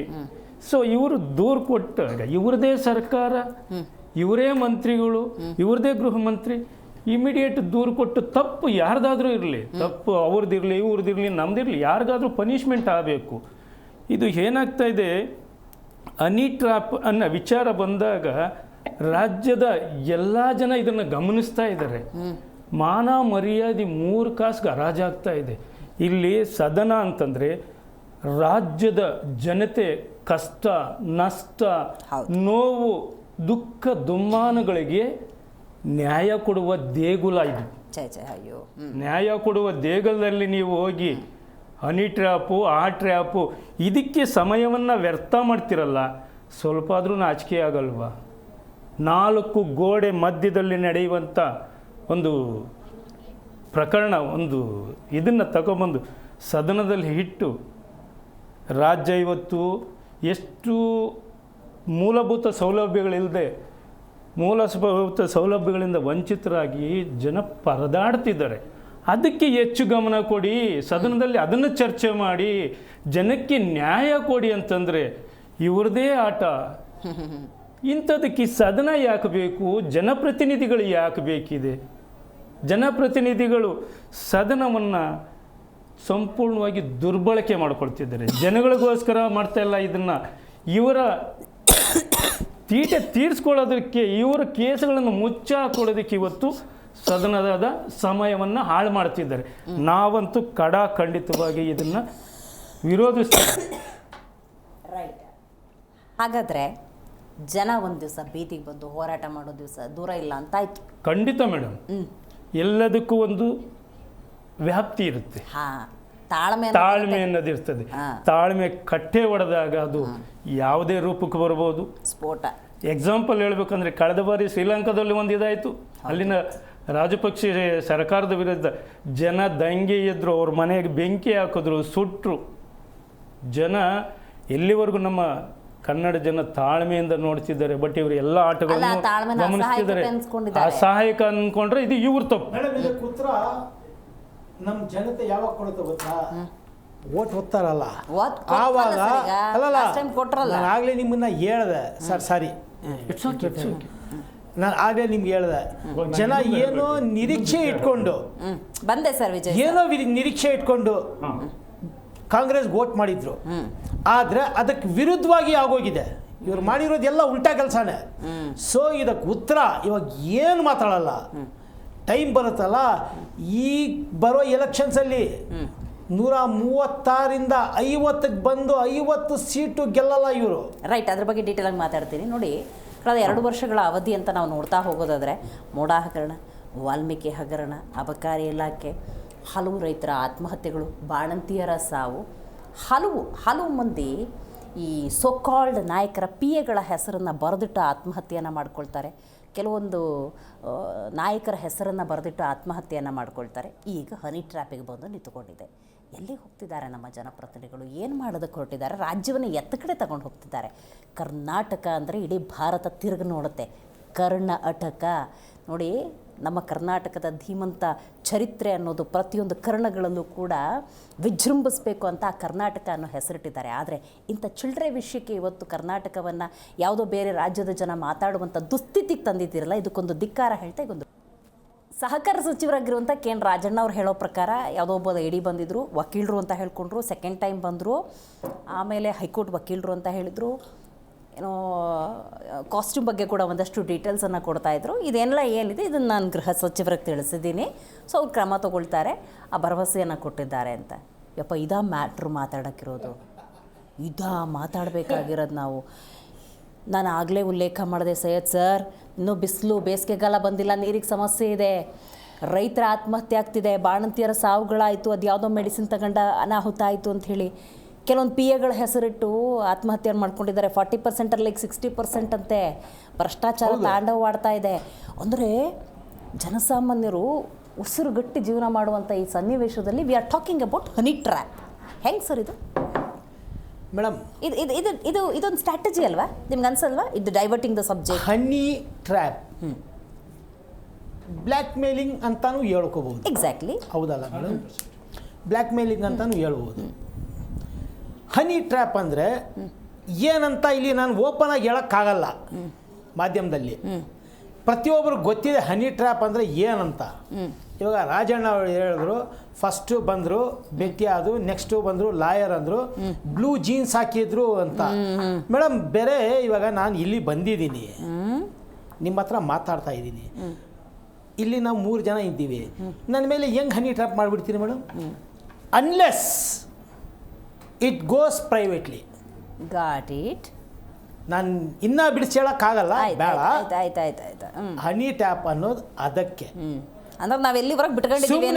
ಇವಾಗ ನಾವು 3 ಜನ ಮಾತಾಡ್ತಾ ಇದ್ದೀವಿ, ನನ್ನ ಮೇಲೆ ಹನಿ ಟ್ರ್ಯಾಪ್ ಅಂದರೆ ಅರ್ಥನೇ ಬೇರೆ ಇದೆ. ಅದು ನಾನು ಇಲ್ಲಿ ಆಯ್ತು ಸರ್. ಈಗ ಹಂಗಾದ್ರೆ ಈಗ ನಮ್ಮ ರಾಜಣ್ಣ ಅವ್ರು ದೂರು ಕೊಟ್ಟಿದ್ದಾರಲ್ಲ, ಯಾರ ಮೇಲೆ ಅಂತ ಈಗ ಯಾರೋ ಒಂದು ತಿಳಿಸ್ಬೇಕು. ಅಲ್ಲ ನನಗೀಗ ಇವಾಗ ನೋಡಿ ಮೇಡಮ್, ಸದನದಲ್ಲಿ ಇದೇ ಟ್ರ್ಯಾಪ್ ವಿಷಯಕ್ಕೆ ಡೈರೆಕ್ಟ್ ಆಗಿ ಹೇಳೋದಾದ್ರೆ 100% ಅವರೇ ಹೇಳಿದ್ದಾರೆ, ನಮ್ಮ ಪಕ್ಷದವರೇ ಪ್ರಯತ್ನ ಮಾಡಿರೋದು ಅಂತ. ಯಾಕೆ ಈ ವಿಚಾರ ಅಂತ ನೋಡೋದಾದ್ರೆ ಅಲ್ವಾ, ನಾವಿಲ್ಲಿ JDS ಆಗಲಿ ಅಥವಾ BJP ಅವರು ಮಾಡಿದ್ದಾರೆ ಅಂತ ಹೇಳಿಲ್ಲ. ಒಂದು ಸುಮ್ಮನೆ ಅಷ್ಟು ಹೇಳ್ಬಿಟ್ಟಿದ್ರೆ ಇಲ್ಲಿವರೆಗೂ ನೋಡ್ಬೇಕಾಗಿತ್ತು. ಆ ರೋಷ ವೇಷ ಪೌರುಷ, CM DCM ಇಡೀ ಕ್ಯಾಬಿನೆಟ್ಟು JDS BJP ಮೇಲೆ ಮುಗ್ಗಿ ಬಿದ್ದು ಇಲ್ಲಿವರೆಗೂ ಎತ್ತಾಕೊಂಡು ಹೋಗಿ ಒಳಗೆ ಹಾಕಿ ಜೈಲಿಗೆ ಕಳಿಸಿ ಆಮೇಲೆ ವಿಚಾರಣೆ ಮಾಡ್ತಿದ್ರು. ಯಾರಿಗೆ ಅಪೋಸಿಷನ್ ಅಂತ ಬಂದರೆ either it is BJP or JDS. ಪಾಪ ಅದರಲ್ಲಿ ಇವರು ಇದ್ದಾರೆ, ಇವ್ರು ಎಲ್ಲೂ ಸಿಕ್ಕಾಕೊಂಡಿಲ್ಲ. ಈ 3 ಜನಕ್ಕೂ ಅನ್ಕೊಳ್ಳಿ, ಬೈ ಚಾನ್ಸ್ ಏನಾದರೂ ಸಿಕ್ಕಿದ್ರೆ ಇವ್ರ ಪವರು ರೋಷ ಪೌರುಷ ತೋರ್ಸಾರೆ ಅಂದರು ಹಂಗೆ ತೋರಿಸ್ತಾರೆ. ಅದೇ ಇಲ್ಲಿವರೆಗೂ ಇವ್ರ ಬಗ್ಗೆ ದೂರೂ ದಾಖಲಾಕಿಲ್ಲ, ಇನ್ನು ಏನು ವಿಚಾರಣೆ ಆಗಿಲ್ಲ. ಆವಾಗಲೇ ಗೃಹ ಮಂತ್ರಿ ಏನಂದ್ರು, ನಾನು ಮನವಿ ಸ್ವೀಕಾರ ಮಾಡಿದ್ದೀನಿ. ಮನವಿ ಏನು ಮೇಡಮ್ ಅದು? ವಾಟ್ ಈಸ್ ದಟ್ ಮನವಿ? ಎದಕ್ಕೋಸ್ಕರ? ಸರ್ ನನ್ನ ಮೇಲೆ ಹನಿ ಟ್ರ್ಯಾಪ್ ಮಾಡಿಬಿಟ್ಟಿದ್ದಾರೆ, ದಯವಿಟ್ಟು ಇದರ ಬಗ್ಗೆ ನೀವು ಸ್ವಲ್ಪ ತನಿಖೆ ಮಾಡಿಸಿ ಅಂತ. ಮೇಡಮ್ ಏನಿದು? ಇಮ್ಮಿಡಿಯೇಟಾಗಿ ಆಗಲೇ ನಮ್ಮ BJP ವಕ್ತಾರ ಹೇಳ್ದಂಗೆ ಇಮ್ಮಿಡಿಯೇಟಾಗಿ ಹೋಗಿ ಕಂಪ್ಲೇಂಟ್ ರಿಜಿಸ್ಟರ್ ಮಾಡಿಸ್ಬೇಕಾಗಿತ್ತು. ಸ್ಪೀಕರ್ಗೆ ಇನ್ಫಾರ್ಮ್ ಮಾಡಿಬಿಟ್ಟು ಕೇಸ್ ರಿಜಿಸ್ಟರ್ ಮಾಡಿಸ್ಬೇಕಾಗಿತ್ತು. ಅದನ್ನು ಬಿಟ್ಟು ಇವ್ರಿಗೆ ಮನವಿ ಕೊಡೋದು, ಅವ್ರ ಮನವಿ ಸ್ವೀಕಾರ ಮಾಡ್ಕೊಳ್ಳೋದು, ಆಮೇಲೆ CM ಹತ್ರ ಕೂತ್ಕೊಂಡು ವಿಸ್ತಾರವಾಗಿ ರಾಜ್ಯದ ಉಪಮುಖ್ಯಮಂತ್ರಿಗಳು DK ಶಿವಕುಮಾರ್ ಅವರು ಒಂದು ಪ್ರತಿಕ್ರಿಯೆ ಕೊಟ್ಟಿದ್ದಾರೆ ಇವತ್ತು. ಮಾನ್ಯ ಗೃಹ ಮಂತ್ರಿಗಳು ದೊಡ್ಡವರಿದ್ದಾರೆ, ಅವರು ರಾಜಣ್ಣವ್ರಿಗೆ ಯಾವ ರೀತಿ ನ್ಯಾಯ ಕೊಡಿಸ್ಬೇಕು ಅದನ್ನ ಕೊಡಿಸ್ತಾರೆ ಅಂತ. ಇದಕ್ಕೆ ನಿಮ್ಮ ರಿಯಾಕ್ಷನ್ ಏನು? ನಾನು ಆಗಲೇ ಹೇಳೋಣ ಮೇಡಮ್, ಈ ರಾಜ್ಯದಲ್ಲಿ ಗೃಹ ಮಂತ್ರಿ ಇದ್ದಾರೋ ಇಲ್ವೋ ನನಗೆ ಗೊತ್ತಿಲ್ಲ. ಬಹುಶಃ ಈ ರಾಜ್ಯದ ಜನರಿಗೂ ಗೊತ್ತಿಲ್ಲ ಅಂತ ಗೃಹ ಮಂತ್ರಿ ಇರೋದು. ಗೊಂಬೆ ಆಟವಯ್ಯ, ಬೇರೆ ನಾಮಕಾವಾಸ್ಯ ಗೃಹ ಮಂತ್ರಿ. ಅವ್ರ ಪವರ್ ಏನು ಇಲ್ಲ, ಸುಮ್ಮನೆ ವೇಸ್ಟ್, ರಬ್ಬರ್ ಸ್ಟ್ಯಾಂಪ್ ತರ ಇದ್ದಾರೆ ಅವರು. ಕಾಂಗ್ರೆಸ್ಸಿನ ವಕ್ತಾರರ ತರ ಬಿಹೇವ್ ಮಾಡ್ತಾ ಇದ್ದಾರೆ ಅವರು. ಬೇರೆ ಏನಾದರೂ ಇದ್ರೆ ಮಾಧ್ಯಮದ ಮುಂದೆ ಬಂದು ಒಂದೆರಡು ಮಾತು ಹೇಳ್ಬಿಡೋದು, ಅಷ್ಟಕ್ಕೆ ಸೀಮಿತವಾಗಿರೋದು ಅವರು ಗೃಹ ಮಂತ್ರಿ. ಇಲ್ಲಿವರೆಗೂ ಗೃಹ ಮಂತ್ರಿಯ ಹುದ್ದೆಯ ಪವರ್ ಯೂಸ್ ಮಾಡಿ ಅವರು ಇಲ್ಲಿವರೆಗೂ ಏನು ಕೆಲಸನೇ ಮಾಡಿಲ್ಲ. ರೈಟ್ ಸರ್, ಬರ್ತೀನಿ. ವಿಜಯ್ ಸರ್, ಕಾಂಗ್ರೆಸ್ನ ಆಂತರಿಕ ತಿಕ್ಕಾಟಗಳು, ಆ ಶೀತಲ ಸಮರ ವಿಚ್ ಇಸ್ ವಿಸಿಬಲ್, ಆಂತರಿಕ ಅಂತ ಅನ್ಸಿದ್ರು ಕೂಡ ಅದು ಗೋಚರವಾಗ್ತಾ ಇದೆ, ಕಾಣಿಸ್ತಾ ಇದೆ. ಯಾಕೆ ಈ ವಿಷಯವನ್ನು ನಾನು ನೇರವಾಗಿ ನಿಮ್ಗೆ ತಿಳಿಸೋ ಪ್ರಯತ್ನ ಮಾಡ್ತಿದ್ದೀನಿ ಅಂದರೆ, ಮುಖ್ಯಮಂತ್ರಿ ಸಿದ್ದರಾಮಯ್ಯನವರು ಆ ಸ್ಥಾನದಲ್ಲಿ ಇನ್ನೂ ಮೂರು ವರ್ಷಗಳ ಕಾಲ ಕಂಟಿನ್ಯೂ ಮಾಡ್ತಾರೆ ಅಂತ ಇದೇ ಸಹಕಾರ ಸಚಿವ ರಾಜಣ್ಣವರಿರ್ಬೋದು, ಸತೀಶ್ ಜಾರಕಿಹೊಳಿ ಇರ್ಬೋದು, ಡಾಕ್ಟರ್ G ಪರಮೇಶ್ವರ್ ಅವರು ಆಗಾಗ ಹೇಳುವಂಥ ಪ್ರಯತ್ನಗಳು. ಇನ್ನೊಂದು ಬಣ ಅಂತ ನೋಡೋಣ sir, Vijay sir, DK Shivakumar ಅವರು ಆ ಗಾದಿ, ಮುಖ್ಯಮಂತ್ರಿ ಗಾದಿಯನ್ನು ತಲುಪುವ ಪ್ರಯತ್ನದಲ್ಲಿದ್ದಾರೆ. ಅವರ ಬೆಂಬಲಿಗರು, ಅಭಿಮಾನಿಗಳು, ಕಾರ್ಯಕರ್ತರು ಒಂದಷ್ಟು ವಿಶ್ವಾಸನ ಹೇಳ್ತಾರೆ. ಆಗಾಗ ಓಪನ್ ಸ್ಟೇಟ್ಮೆಂಟ್ಗಳನ್ನು ಮಾಧ್ಯಮದ ಮುಂದೆ ಕೊಡ್ತಾನೆ ಇರ್ತಾರೆ. ಯಾಕಂದರೆ ರಾಜಕೀಯದಲ್ಲಿ ಯಾರು ಸನ್ಯಾಸಿಗಳೆಲ್ಲ, ಮುಂದೊಂದು ದಿವಸ ಅವಕಾಶ ಬರುತ್ತೆ ಅಂತ. ಈ ಆಂತರಿಕ ಎರಡು ಬಣದ ತಿಕ್ಕಾಟದ ಪರಿಣಾಮವೇ ಈ ಹನಿ ಟ್ರ್ಯಾಪ್ನ ವಿಚಾರನೇ ಅಂತ ನನ್ನ ಪ್ರಶ್ನೆ. ನೋಡಿ, ನಾನು ಹೇಳೋದು ಈ ಆಂತರಿಕ ವಿಚಾರ ಕಾಂಗ್ರೆಸ್ಗೆ ಬಿಟ್ಬಿಡೋಣ ಫಾರ್ ದ ಟೈಮ್ ಬೀಯಿಂಗ್, ಸದ್ಯಕ್ಕೆ ಪಕ್ಕದಲ್ಲಿರೋಣ. ಇದು ಹನಿ ಟ್ರ್ಯಾಪ್ ವಿಷಯ, it has taken the importance. ಎಲ್ಲದಕ್ಕೂ ಮಿಗಿಲಾಗಿ ಈ ಹನಿ ಟ್ರ್ಯಾಪ್ ವಿಷಯ ತುಂಬ ಪ್ರಾಮುಖ್ಯತೆ ಪಡೆದಿದೆ ಇವತ್ತು ರಾಜ್ಯದಲ್ಲಿ, ದೇಶದಲ್ಲಿ. ಯಾಕೆಂತಂದ್ರೆ, ಒಂದು ಇವರೆಲ್ಲ 40 ವರ್ಷ, 45 ವರ್ಷ, 50 ವರ್ಷ ಜೀವನ ಪರ್ಯಂತ ಇವರ ಪಾಲಿಟಿಕ್ಸಲ್ಲಿ ಇವರ ಜೀವನ ಕಳೆದ ಮೇಲೆ ಇವರು ಹಾಗಾದರೆ ಇವರು ಅಮೆಚ್ಯೂರ್ ಆಗಿ ಏನು ಪ್ರಬುದ್ಧತೆನೇ ಪಡೆದಿಲ್ವ ರಾಜಕೀಯದಲ್ಲಿ? ಇಷ್ಟೊಂದು ಅಸಮರ್ಥರಾಗಿ ಅಸಹಾಯಕತೆಯಿಂದ ಹನಿ ಟ್ರ್ಯಾಪ್ಗೆ ಬಿದ್ದಿರ್ತಾರ? ಇದು ಒಂದೇ ವಿಷಯ ಅಲ್ಲ. ಈ ಹನಿ ಟ್ರ್ಯಾಪ್ ಬಿದ್ದು ಯಾರ್ಯಾರು ಹನಿ ಟ್ರ್ಯಾಪ್ ಮಾಡಿಸ್ಕೊಂಡಿದ್ದಾರೋ, ಯಾವ್ಯಾವ ಡಿಪಾರ್ಟ್ಮೆಂಟ್ ಫೈಲ್ಗೆ ಸೈನ್ ಹಾಕಿಸ್ಕೊಂಡಿದ್ದಾರೆ, ಸೈನ್ ಹಾಕಿಕೊಟ್ಟಿದ್ದಾರೆ. ಮುಂದಿನ ಈ ಹನಿ ಟ್ರ್ಯಾಪ್ ಇವತ್ತಿಗೆ ಇಲ್ಲಿ ಎಂಡ್ ಆಗ್ಬಿಡುತ್ತಾ? ಇಲ್ಲ, ಮುಂದಿನ ದಿವಸ ಮುಂದಿನ ದಿನಗಳಲ್ಲಿ ಸರ್, ಇದು ಮೇಜರ್ ವಿಚಾರ ಆಯ್ತು ನೀವು ಹೇಳ್ತಿರೋದು. ಸಿಗ್ನೇಚರ್ ಬರಬೇಕು ಅಂದ್ರೆ ಹೌದು, ಯಾಕೆಂದ್ರೆ ಹನಿ ಟ್ರಾಪ್ ನೀವೆಲ್ಲ ಮಾಡಿಸ್ಕೊಳ್ಳೋದು ಮಾಡ್ತಾ ಇರೋರು, ಅದನ್ನ ಪ್ರೊಡ್ಯೂಸ್ ಮಾಡ್ತಾ ಇರೋರು, ಡೈರೆಕ್ಷನ್ ಮಾಡ್ತಾ ಇರೋರು ಸುಮ್ನೆ ಮಾಡಲ್ಲ. ಅವರು ಏನಾದ್ರೂ ಅದಕ್ಕೊಂದು ಅಜೆಂಡಾ ಅನ್ನೋದು ಇದ್ದೇ ಇರುತ್ತೆ. ಈ ಹನಿ ಟ್ರಾಪ್ ವಿಷಯದಲ್ಲಿ ಯಾರ್ಯಾರು ಯಾವ್ಯಾವ ಫೈಲ್ಗೆ, ಯಾವ್ಯಾವ ವಿಭಾಗದ ಯಾವ್ಯಾವ ಡಿಪಾರ್ಟ್ಮೆಂಟಿನ ಫೈಲ್ಗೆ ಇವರು ಸೈನ್ ಮಾಡಿಕೊಟ್ಟಿದ್ದಾರೆ, ಯಾವ್ಯಾವ ಎಷ್ಟೆಷ್ಟು ಹಣ ವ್ಯವಹಾರ ಆಗಿದೆ, ಇಷ್ಟೆಲ್ಲ ನಡೆದಿರ್ಬೇಕಾದ್ರೆ ಈ ಹನಿ ಟ್ರಾಪ್ ಬರೀ ಬ್ಲೂ ಜೀನ್ಸ್ ಅಷ್ಟೇ ನಿಲ್ಸ್ಬಿಡುತ್ತೆ ಅನ್ಕೊಂಡಿದ್ದೀರಾ? ನೋ. ನಾನು ನಿಜವಾಗ್ಲೂ ಆಸ್ ಎ ಒಂದು ರಾಷ್ಟ್ರೀಯ ಪಕ್ಷದ ವಕ್ತಾರನಾಗಿ ನಾನು ನಿಜವಾಗ್ಲೂ ಹೇಳಬೇಕು ಅಂತಂದ್ರೆ honey trap is the last thing. ನಾವು ಆಸ್ ಎ ಒಂದು ಸಿಟಿಸನ್ ಆಗಿ, ಒಬ್ಬ ವ್ಯಕ್ತಿಯಾಗಿ ನಾನು ನನ್ನ ಮನಸ್ಸನ್ನ ನಾನು ಹದ್ದುಬಸ್ತಲ್ಲಿ ಇಟ್ಕೋಬೇಕು. ನೀವು 45-50 ದಿವಸ ನಾನು ರಾಜಕೀಯಕ್ಕೆ ಬಂದು 15 ವರ್ಷ ಅಷ್ಟೇ ಆಗಿರೋದು. ನಾನು ಪ್ರಬುದ್ಧತೆ ಅನ್ನೋದು ಒಂದು ಬೆಳೆಸ್ಕೊಂಡಿರ್ತೀನಿ. ನಾನು ನೀವು ವೀಕ್ನೆಸ್ ಬೆಳೆಸ್ಕೊಂಡಿರ್ಬೇಕಾದ್ರೆ ನೀವು ಇನ್ಯಾವ ತರ ರಾಜಕಾರಣಿ? ಒಂದು ರಾಜಕಾರಣಿ ನಿಮಗೆ ನಿಮ್ಮ ಆದ ಜವಾಬ್ದಾರಿನೂ ಇಲ್ದೇನೆ ಒಂದು ಇದಕ್ಕೆ ಕಂಪ್ಲೇಂಟ್ ಕೊಡೋಷ್ಟಿದಿಲ್ಲ. ಇವ್ರು ಬರ್ತಾರಂತೆ, ಕಂಪ್ಲೇಂಟ್ ಕೊಡ್ತಾರಂತೆ, ಕೂಲಂಕುಷವಾಗಿ ಹೋಮ್ ಮಿನಿಸ್ಟರ್ ಪರಿಶೀಲನೆ ಮಾಡ್ತಾರಂತೆ. ಹಾಗಾದ್ರೆ ಇವ್ರಿಗೆ ಕೂಲಂಕುಷವಾಗಿ ಪರಿಶೀಲನೆ ಮಾಡಿ ಇವ್ರು ಟೈಮ್ ಆದಾಗ ಇದನ್ನ ಕಂಪ್ಲೇಂಟ್ ಮಾಡ್ತಾರಂತ. ಯಾರಿಗೆ ಸ್ವಾಮಿ ಕತೆ ಬಿಡ್ತಾ ಇದ್ರ ಈ ಕಾಂಗ್ರೆಸ್ ಅವರೆಲ್ಲ ಸೇರ್ಕೊಂಡು? ರಾಜ್ಯದಲ್ಲಿ ಇಷ್ಟೊಂದು ಅನಾಹುತಗಳಾಗ್ತಾ ಇದೆ. ನಿಮ್ ಬದ್ಧತೆ ಏನೀಗ ನೋಡಿ, ರಾಜ್ಯದ ಜನರನ್ನ ಡೈವರ್ಟ್ ಮಾಡ್ತಿದ್ದಾರೆ. ಬೇಕಾದ ವಿಚಾರಗಳ ಚರ್ಚೆ ಅನ್ನೋದು ಸದನದಲ್ಲಿ ಆಗ್ಲೇ ಇಲ್ಲ. ಜನರಿಗೆ ಹೊಸ ವಿಷಯ ಕೊಟ್ಬಿಟ್ರು ಚರ್ಚೆ ಮಾಡಕ್ಕೆ. ಪ್ರತಿಪಕ್ಷ ನೀವು, ರಾಷ್ಟ್ರೀಯ ಪಕ್ಷ, ನಿಮ್ ಬದ್ಧತೆ ಏನು? ನಿಮ್ ಪ್ರತಿಭಟನೆ ಯಾವ ವಿಚಾರಕ್ಕೆ? ಇವತ್ತು ಅದನ್ನ ನಾನು ಹೇಳೋವರೆಗೂ ತಾಳ್ಮೆ ಇರಲಿ, ನಿಮ್ಗೂ ಸ್ವಲ್ಪ ತಾಳ್ಮೆ ಇರಲಿ. ನಾನು ಹೇಳೋವಾಗ ನೀವು ಕೇಳಿಸ್ಕೋಬೇಕು. ನಾನು ಹೇಳ್ತಾ ಏನು ಅಂದ್ರೆ, ನಾವು ಒಂದು ರಾಷ್ಟ್ರೀಯ ಪಕ್ಷವಾಗಿ ಆಸ್ ಎ ರೆಸ್ಪಾನ್ಸಿಬಲ್ ಆಪೋಸಿಷನ್ ಆಗಿ ನಾವು ರಾಜ್ಯದ ಜನತೆಯ ಪರವಾಗಿ, ಆಯ್ತಾ? ಯಾಕೆಂದ್ರೆ ಬರೀ ನಮ್ಮ ಮಾನ ಅಷ್ಟೇ ಅಲ್ಲ ಹರಾಜಾಗ್ತಾ ಇರೋದು. ಇವತ್ತು ಆಪೋಸಿಷನ್ ಮಾನನು ಕಾಂಗ್ರೆಸ್ ಅವರು ಹರಾಜ್ ಹಾಕಿದ್ದಾರೆ. ಇವತ್ತು ಸದನದ ಮಾನ ಮರ್ಯಾದೆ ಹರಾಜ್ ಹಾಕಿದ್ದಾರೆ. ಕರ್ನಾಟಕ ರಾಜ್ಯದ ಹೆಸರು ಹಾಳಾಗಿದೆ. ರಾಜ್ಯದ ಜನತೆಯ ಇವರನ್ನು ವೋಟ್ ಮಾಡಿದಾರಲ್ಲ ಅವ್ರ ಹೆಸರು ಹಾಳಾಗಿದೆ. ನಾವು ಇವತ್ತು ಸದನದ ಒಳಗೆ ಬಾವಿಗಿಳಿದು ಇವ್ರ ಪರವಾಗಿ ನಿಂತ್ಕೊಂಡು, ಜನಗಳ ಪರವಾಗಿ ನಿಂತ್ಕೊಂಡು ನಾವು ಹೋರಾಟ ಮಾಡ್ತಾ ಇದ್ದೀವಿ. ಹೋರಾಟ ಮಾಡೋದಕ್ಕೆ ಹೊರಟುವಾಗ ಮುಖ್ಯಮಂತ್ರಿಗಳು ಬಾಯಿಗೆ ಬೀಗ ಹಾಕೊಂಡು ಕೂತ್ಕೊಂಡು ಏನೂ ಸ್ಟೇಟ್ಮೆಂಟ್ ಕೊಡ್ದೇನೆ ಸದನನ ಮುಂದೂಡಿದ್ರು. ನಾವು ಬಾವಿಗೆ ಇಳಿದ್ವಿ. ನಾವು ಇನ್ನೇನ್ ಮಾಡಕ್ಕಾಗತ್ತೆ ನಾವು? ಯಾಕಂದ್ರೆ ಇವತ್ತು ನಾವು ಹೋರಾಟ ಸದನದ ಒಳಗೂ ಮಾಡಿದೀವಿ, ಹೊರಗೂ ಮಾಡ್ತೀವಿ ನಾವು, ಆಯ್ತಾ? ನಾವು ಜನಗಳ ಪರವಾಗಿ ನಿಂತಿದ್ದೀವಿ. ಯಾಕಂದ್ರೆ ಇವತ್ತು the image of the state is at stake, ಆಯ್ತಾ? ರಾಜ್ಯದ ಹಿತದೃಷ್ಟಿ ನಾವು ಕಾಪಾಡಬೇಕಾಗಿದೆ. ನಮ್ಗೆ ಒಂದೇನ್ ನಮ್ಗೆ ಭಯ ಆಗ್ತಾ ಇದೆ ಅಂತಂದ್ರೆ, ಇವರೆಲ್ಲ ಹನಿ ಟ್ರಾಪ್ ಬಿದ್ದು ಯಾವ್ಯಾವ ಫೈಲ್ ಸೈನ್ ಮಾಡಿದ್ದಾರೆ, ಯಾವ್ಯಾವ ಫೈಲ್ಗೆ ಸೈನ್ ಮಾಡಿಸ್ಕೊಂಡಿದ್ದಾರೆ, ಯಾರ್ಯಾರು ಇದ್ರಲ್ಲಿ ಇನ್ವಾಲ್ವ್ ಆಗಿದ್ದಾರೆ, ಯಾರ್ಯಾರು ಇದ್ರ ಹಿಂದೆ ಕೈವಾಡ ಇದೆ, ಆ ಕೈವಾಡನ ಕಾಪಾಡಕ್ಕೆ ಮುಖ್ಯಮಂತ್ರಿಗಳು ಯಾರ್ಯಾರನ್ನ ಕಾಪಾಡ್ತಾ ಇದ್ದಾರೆ, ಇದೆಲ್ಲ ಹೊರಗಡೆ ಬರಬೇಕು ಇವತ್ತಿನ ದಿವಸ. ಇದನ್ನೇ ಗೊತ್ತಾಗತ್ತೆ ಇವ್ರ ಬದ್ಧತೆ ಎಷ್ಟಿದೆ ಅಂತಂದ್ರೆ, ಇವ್ರು ಹೋಗ್ಬಿಟ್ಟು ಫಸ್ಟ್ ಪೊಲೀಸ್ ಕಂಪ್ಲೇಂಟ್ ಕೊಡ್ಬೇಕಾಗಿತ್ತು. ಪೊಲೀಸ್ ಕಂಪ್ಲೇಂಟ್ ಕೊಟ್ರ? ಇದ್ರಿಗೂ 1 ವಾರ ಆಯ್ತು, ಪೊಲೀಸ್ ಕಂಪ್ಲೇಂಟ್ ಸುದ್ದಿನೇ ಇಲ್ವಲ್ಲ ಮೇಡಮ್ ಇವತ್ತು. Got it sir. Ramanjanappa sir, ನೀವು ಹೇಳಬೇಕೀಗ. ಎಸ್ ಮೇಡಮ್, ಈಗ ಅಂಟಬಾರದು ಕಳಂಕ ಇದು, ಅಂಟಬಾರದು ಕಳಂಕ. ನೋಡಿ, ವೀಕ್ನೆಸ್ಗಳಿಗೂ ನಾವು ಪ್ರಬುದ್ಧತೆಗೂ ಲಿಂಕ್ ಮಾಡೋಕ್ಕಾಗಲ್ಲ. ಎಲ್ಲರಲ್ಲೂ ಒಂದೊಂದು ವೀಕ್ನೆಸ್ ಇರುತ್ತೆ. ಬಟ್ ಈಗ ವಿಜಯ್ ಸರ್ ಹೇಳಿದ ಹಾಗೆ ಆ ವೀಕ್ನೆಸ್ಸು ಯಾವ ಕಾರಣಕ್ಕೆ ಬಳಕೆ ಆಗಿದೆ ಅಂತ, ಕೆಲವೊಂದು ಯಾವುದೋ ಟೆಂಡರ್ಗಳಿಗೋ ಮತ್ಯಾವುದಕ್ಕೋ ಸಿಗ್ನೇಚರ್ಗಳು ಬಿದ್ದುಬಿಟ್ಟಿದ್ರೆ ಈ ಟ್ರ್ಯಾಪ್ಗಳಿಂದ ಆತಂಕಕಾರಿ.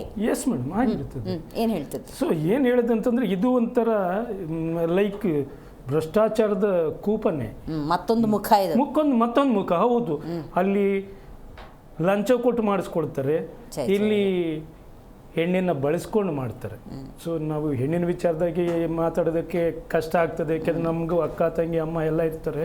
ಹಾಗಾಗಿ ಅವ್ರ ಥರ ನಾವು ಸದನದಲ್ಲಿ ಮಾನ ತೆಗೆದಂಗೆ ನಾವು ಹೆಣ್ಮಕ್ಳನ್ನ ಮಾನ ತೆಗಿಯೋಕ್ಕೆ ನಮ್ಮಿಂದ ಆಗಲ್ಲ. ಬಟ್ ಇವರಿಗೆ ನಾನು ಕಂಪ್ಲೇಂಟ್ ಕೊಡ್ತೀನಿ, ತಗೊಳ್ತೀನಿ, ಪರಿಶೀಲನೆ ಮಾಡ್ತೀನಿ, ದೊಡ್ಡ ದೊಡ್ಡ ವ್ಯಕ್ತಿಗಳಿಗೆ ಪರಿಶೀಲನೆ ಮಾಡ್ತೀನಿ ಅಂತ ಸಮಯ ತಗೊಂಡು ಹೋಗೋದಾದ್ರೆ ಜನಸಾಮಾನ್ಯರ ಕಥೆ ಏನಾಗಿರ್ಬೋದು, ಅವ್ರಿಗೆ ಎಷ್ಟರ ಮಟ್ಟಿಗೆ ಇವ್ರು ನ್ಯಾಯ ಕೊಡ್ತಾರೆ ಅಲ್ವರ? ಇದರಲ್ಲಿ ನಿರ್ದಾಕ್ಷಿಣ್ಯವಾಗಿ ಪಕ್ಷಾತೀತವಾಗಿ ಆ್ಯಕ್ಷನ್ ತಗೊಳ್ಬೇಕಿದೆ. ಪಕ್ಷ ಪಾರ್ಟಿ ಯಾವುದಾದ್ರೂ ಇರಲಿ, ಇಲ್ಲಿ ಒಂದು ಹೆಣ್ಣನ್ನು ಮುಂದೆ ಇಟ್ಕೊಂಡು ಬ್ಲ್ಯಾಕ್ ಮೇಲ್ ಮಾಡೋದಿರ್ಬೋದು, ಅಥವಾ ಹೆಣ್ಣನ್ನು ಮುಂದೆ ಇಟ್ಕೊಂಡು ಅಕ್ರಮ ಹವ್ಯಾವಾರಗಳಿಗೆ ದಾರಿ ಮಾಡಿಕೊಡೋದಿರಲಿ, ತಪ್ಪಿತಸ್ಥರು ಯಾರೇ ಇದ್ದರೂ ಅದು ಅತಿ ಶೀಘ್ರವಾಗಿ ಹೊರಗಡೆ ಬರಬೇಕು. ಇವ್ರು ಮಾಡ್ತೀನಿ ಅಂತಂದ್ಬಿಟ್ಟು 6 ತಿಂಗಳು ವರ್ಷ ಎಳ್ಕೊಂಡೋಗಿ ಕೊನೆಗೆ ಅದನ್ನೆಲ್ಲೋ ಒಂದು ಕಡೆ ಡೈವರ್ಟ್ ಮಾಡಿಬಿಡ್ತಾರೆ, ದಿಕ್ಕು ತಪ್ಪಿಸ್ಬಿಡ್ತಾರೆ. ಅದು ಗ್ರಾವಿಟಿ ಕಡಿಮೆ ಆಗ್ತದೆ. ಅಂದರೆ ಜನಗಳ ಮನಸ್ಸಿನಿಂದ ಅದು ಮರ್ತೋಗೋ ಲೆಕ್ಕಕ್ಕೆ ಬಂದ್ಬಿಡ್ತದೆ. ದೊಡ್ಡ ದೊಡ್ಡ ಪ್ರಕರಣಗಳು, ಹಗರಣಗಳು ಗಮನಿಸಿ ಮೇಡಮ್, ಏನು ಮಾಡ್ತಾರೆ, ಇನ್ವೆಸ್ಟಿಗೇಷನ್ ಅಂತ ಮಾಡೋಕೆ ಹೋಗ್ತಾರೆ. 5 ವರ್ಷ 10 ವರ್ಷ 15 ವರ್ಷ 20 ವರ್ಷ, ಕೊನೆಗೆ ಅದ್ರದ್ದು ಜನ ಮರ್ತು ಬಿಟ್ಟಿರ್ತದೆ. ಯಾವತ್ತೋ ಒಂದು ತೀರ್ಪು ಬಂದಾಗ ಯಾರಿಗೂ ಗೊತ್ತೇ ಆಗಲ್ಲ. ಇವತ್ತು ಇಷ್ಟು ದೊಡ್ಡ ಪ್ರಕರಣ, ಅದನ್ನು ಮೂಲೆಗೆ ಸರಿಸ್ಬಿಡ್ತಾರೆ. ಕಳೆದ 2 ವರ್ಷಗಳ ಅವಧಿ ಅಂತಾನೆ ತಗೊಳ್ಳೋಣ. ಈಗ ಮೇಗ್ ನೋಡಿ 2 ವರ್ಷ ಕಂಪ್ಲೀಟ್ ಆಗುತ್ತೆ. ಮಾರ್ಚಲ್ಲಿದ್ದೀವಿ ನಾವು.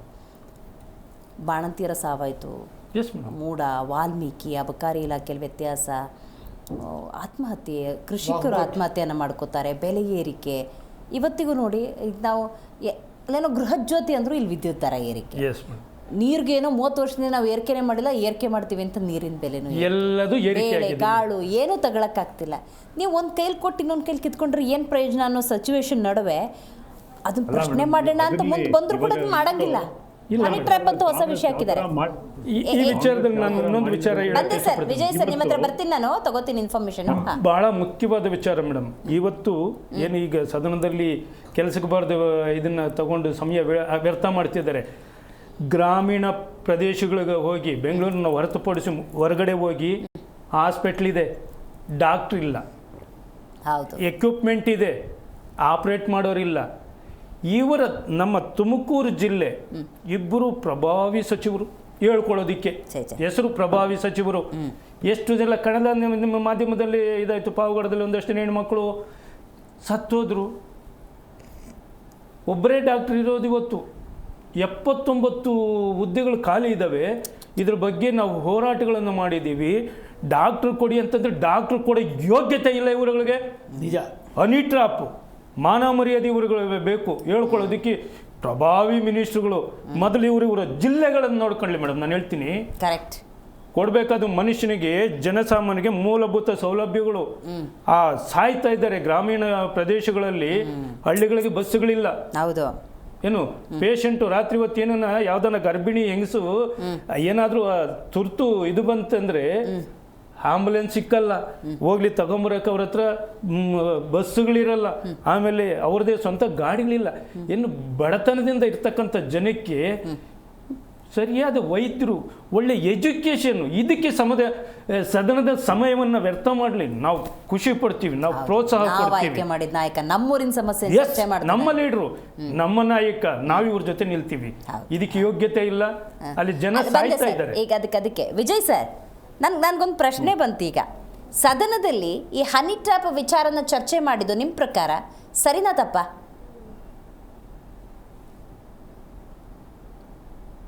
ಇದು ನೀವೇ ಒಂದು ಮರು ಪ್ರಶ್ನೆ ಮಾಡ್ತೀನಿ, ಯಾಕೆ ಮಾಡಬಾರ್ದಾಗಿತ್ತು? ಹೇಳಿದಾರಲ್ಲ, ಇದು ರಾಜ್ಯದ ಘನತೆ, ಆಮೇಲೆ ಸದನದ ಮರ್ಯಾದೆ, ಸದನದ ಗೌರವದ ಪ್ರಶ್ನೆ ಅಲ್ವಾ ಇದು? ವಿಷಯ ಏನೋ ಕರೆಕ್ಟ್ ಆಗಿ ತೆಗ್ದಿದ್ದಾರೆ, ಅವರು ಕರೆಕ್ಟ್ ಆಗಿ ತೆಗ್ದಿದ್ದಾರೆ. ನಾವು ಇದು ಯಾವತ್ತದ ಒಂದು ಹೊರಗಡೆ ಬರ್ಬೇಕಾಗಿತ್ತು. ಬಟ್ ಅವ್ರ ತೆಗ್ದಿರೋದ ರೀತಿ, ಇವತ್ತಾಗ್ತಾ ಇರೋ ರೀತಿ ನೋಡ್ತು ಅಂತಂದ್ರೆ ಇವ್ರದ ಇಂಟೆನ್ಷನ್ ಏನಿದೆ ಅಂತ ಗೊತ್ತಾಗ್ತಾ ಇಲ್ಲ. ಅಲ್ಲ ಸರ್, ನಾನು ಸ್ವಲ್ಪ ರಾಜಕೀಯ ಬದುಕಿಡ್ತೀನಿ ಸರ್. ಡಾಕ್ಟರ್ ಜಿ ಪರಮೇಶ್ವರ್ ಅಂದರೆ ಅವರ ರಾಜಕೀಯ ಹಿಸ್ಟ್ರಿ ನೋಡಿದ್ರೆ ಲೆಜೆಂಡ್ ಅಂತ ಕರೆಸ್ಕೊಳ್ತಾರೆ. ರಾಜಣ್ಣ ಅವ್ರು ತಗೊಂಡ್ರೆ ಅವರ ರಾಜಕೀಯ ಅನುಭವ ದೊಡ್ಡದು. ಅವರೇ ಅವರೇ ಸದನದಲ್ಲಿ ಇಂಥ ವಿಚಾರಗಳನ್ನು ಯತ್ನಾಳ್ ಅವರು ಆರಂಭದಲ್ಲಿ ಪ್ರಸ್ತಾಪ ಮಾಡೋದು ಇಂಥ ವಿಚಾರವನ್ನು, ಬಸನಗೌಡ ಪಾಟೀಲ್ ಯತ್ನಾಳ್ರು ಹನಿ ಟ್ರ್ಯಾಪ್ ವಿಚಾರನ, ಈ ವಿಷಯನ ಸದನದಲ್ಲಿ ಪ್ರಸ್ತಾಪ ಮಾಡೋದ್ರಿಂದ ಅವರ ಗೌರವಕ್ಕೆ ಅವರೇ ಚ್ಯುತಿ ತಂದ್ಕೊಂಡಂಗೆ ಆಗ್ಲಿಲ್ವಾ? ನಾನು ರಾಜಕೀಯ ಬದಿಗಿಡ್ತಿದ್ದೀನಿ ಸರ್. ನಾನು ರಾಜಕೀಯನ ನಾನು ಬದಿಗಿಟ್ಟು ನಾ ಒಂದು ಕೇಳ್ತೀನಿ. ಇವತ್ತು ಹನಿ ಟ್ರಾಪ್ ಆಗಿದೆಲ್ಲ, ಇವತ್ತು ನನ್ನನ್ನೇ ಹನಿ ಟ್ರಾಪ್ ಮಾಡ್ಬಿಟ್ರು ಅಂತ ರಾಜಣ್ಣ ಹೇಳ್ತಾ ಇದಾರಲ್ಲ. ರಾಜಣ್ಣ ಅವ್ರದ್ದು ವಯಸ್ಸೆಷ್ಟು? ರಾಜಣ್ಣ ಅವ್ರದ್ದು ವಯಸ್ಸೆಷ್ಟು? 70 ಅಂತ ಇಟ್ಕೊಳ್ಳೋಣ, ಆಯ್ತಾ?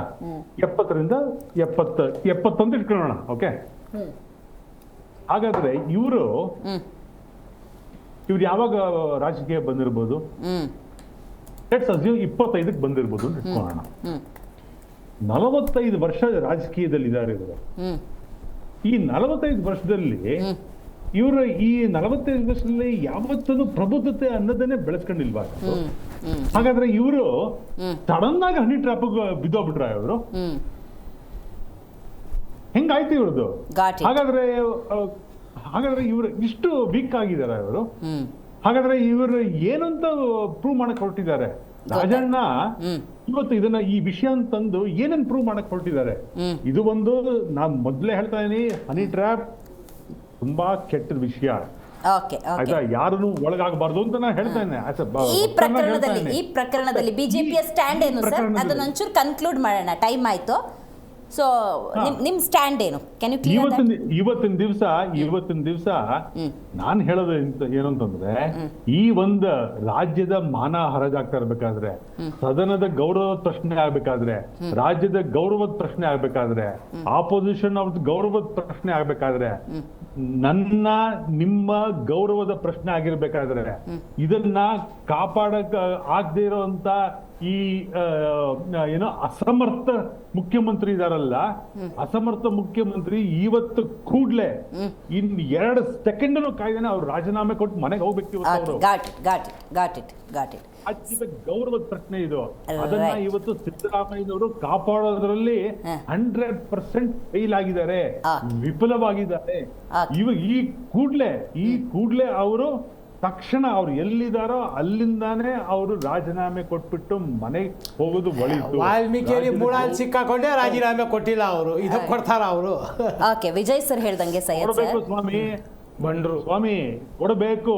ಗೌರವದ ಪ್ರಶ್ನೆ ಇದು. ನನ್ನ ನಿಮ್ಮ ಮಾನ ಹರಾಜಾಗ್ತಾ ಇದೆ ಇವತ್ತು ಬೀದಿಲಿ ಹೋದ್ರೆ. Right, got it sir, got it Vijay sir. Very nice, very nice. ಉತ್ತರ ಕೊಡ್ತಾರೆ ನೀವು. ರೈಟ್. 73 ವರ್ಷದ ರಾಜಣ್ಣವರು 1972ರಿಂದ ರಾಜಕೀಯದಲ್ಲಿದ್ದಾರೆ. ಓಕೆ, ಅವರೇ ಇವತ್ತು ಸದನದಲ್ಲಿ ಗೌರವಕ್ಕೆ ಚ್ಯುತಿ ಬರುತ್ತೋ ಇಲ್ವೋ ಗೊತ್ತಿಲ್ಲ. ಹನಿ ಟ್ರ್ಯಾಪ್ನಂತಹ ವಿಚಾರಗಳು ಆಗ್ತಾ ಇದೆ. ಇದ್ರ ಬಗ್ಗೆ ನಾನು ಕ್ರಮ ತಗೊಳ್ಳೋಕ್ಕೆ ಗೃಹ ಮಂತ್ರಿಗಳನ್ನು ಭೇಟಿ ಆಗ್ತೀನಿ, ದೂರು ಕೊಡ್ತೀನಿ ಅಂತ ಆ ಪ್ರೊಸೀಜರಿಗೆ ಮುಂದಾದರು. ಇದು ಕೇವಲ ರಾಜಣ್ಣ ಅವ್ರ ವಿಷಯ ಅಲ್ಲ, 48 ಮಂದಿ ವಿಚಾರ.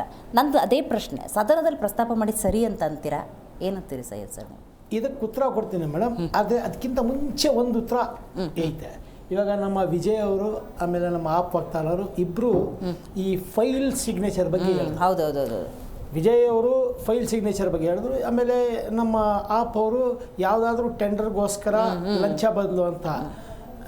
ನನಗೆ ಒಂದು ಡೌಟು, ಇವಾಗ CM ಕುರ್ಚಿಗೆ ಟವಲ್ ಹಾಕಿದಾರಲ್ಲ, ಕರೆಕ್ಟು, ಆ ಸಪೋರ್ಟ್ ನನಗೆ ಬೇಕು ಅಂತಾನು ಆಗ್ಬೋದಲ್ಲ ಮೇಡಮ್? ಅದೇ ಸರ್ ಆಗ್ತಿರೋದು, ಅದೇ ಮೇನ್ ವಿಷಯ ಇರೋದು. ಯಾಕಂದ್ರೆ ರಾಜಣ್ಣ ಅದನ್ನೇ ಸರ್ ಇರೋದು ಸಿದ್ದರಾಮಯ್ಯನವರು ಅಲ್ಲಲ್ಲ, ಇದನ್ನೇ ಅಮಿಷ ಒಡ್ಡುವುದು ಅನ್ನೋದಲ್ಲ, ಆ ಥರ ಬರ್ತುವುದು. ಇಲ್ಲಿ ಟೆಂಡರು ಫೈಲ್ ಅಲ್ಲ ಮೇಡಮ್, ವಿಷಯ ಇದು. ಅಸಲಿ ಬ್ಲಾಕ್ ಮೇಲ್ ಇದು. ಆಗ್ಲೇ ಹೇಳಿದೆ, it is nothing but blackmailing, blackmailing politics. ಇವಾಗ ರಾಜಣ್ಣ ಅವರು ಸಿದ್ದರಾಮಯ್ಯನವರೇ 5 ವರ್ಷ ಅಂತ ಜಾಸ್ತಿ ಇವರೇ ಕೂಗಾಡೋದು. ಗಪ್ ಚುಪ್ ಅಂತಂದ್ರೆ ಈಗ ಖಚಕ್ ಅಂತ ಎಲ್ಲಾಗ್ಬೇಕು ಅಲ್ಲಿ ಆಗ್ಬಿಟ್ರೆ, ಸಪ್ಲೈ ಕಟ್ ಮಾಡಿಬಿಟ್ರೆ ಬಲ್ಬ್ ಫ್ಯೂಸ್ ಆಗಿ ಕುತ್ಕೊಂಡಿರುತ್ತೆ, ಯೂಸ್ ಆಗಲ್ಲ. ಸೊ ಇವ್ರು ಬಲ್ಬ್ ಫ್ಯೂಸ್ ಮಾಡೋಕ್ಕೋಸ್ಕರ ಯೂಸ್ ಮಾಡಿರುವಂಥ ತಂತ್ರ ಇದು. ಇಲ್ಲಿ ಮೇಲ್ನೋಟಕ್ಕೆ ಒಂದು ಕಾಣ್ತದೆ ಮೇಡಮ್, ಒಂದು ನಿಮಿಷ ಮಾತಾಡಿ. ಅಧಿಕಾರಕ್ಕೋಸ್ಕರ ಏನನ್ನು ಬೇಕಾದ್ರೂ ಮಾಡಕ್ ತಯಾರಿದ್ದಾರೆ. ಇದಲ್ಲ ಸರ್ ರಾಜಕೀಯ, ಅಧಿಕಾರಕ್ಕೋಸ್ಕರ ಇನ್ನೊಬ್ಬರ ಮನೆ ಹಾಳು ಮಾಡೋಕ್ಕೂ ಸರಿ, ಇನ್ನೊಬ್ಬರನ್ನ ನಾಶ ಮಾಡೋಕ್ಕೂ ಸರಿ. ಇವ್ರಿಗೆ ಏನಂತಂದ್ರೆ ಅಂತ ಉದಾಹರಣೆ ನಮ್ಮ ರಾಜ್ಯ ಕಂಡುಬಿಟ್ಟಿದೆ. ಕಂಡಿದೆ. ಈಗ ಡೆವಲಪ್ಮೆಂಟ್ಸ್ ರಾಜ್ಯ ಅಭಿವೃದ್ಧಿಗೆ ₹1 ದುಡ್ಡು ಹಾಕ್ತಿಲ್ಲ ಇವರು. ಬರೀ ಈಗ ಗುತ್ತಿಗೆದಾರರಿಗೆ 60,000 ಕೋಟಿ ಎಷ್ಟು ಬಾಕಿ ಇದ್ದಾರೆ ಸರ್. ಹಾಲು ಉತ್ಪಾದಕರು ಸರ್.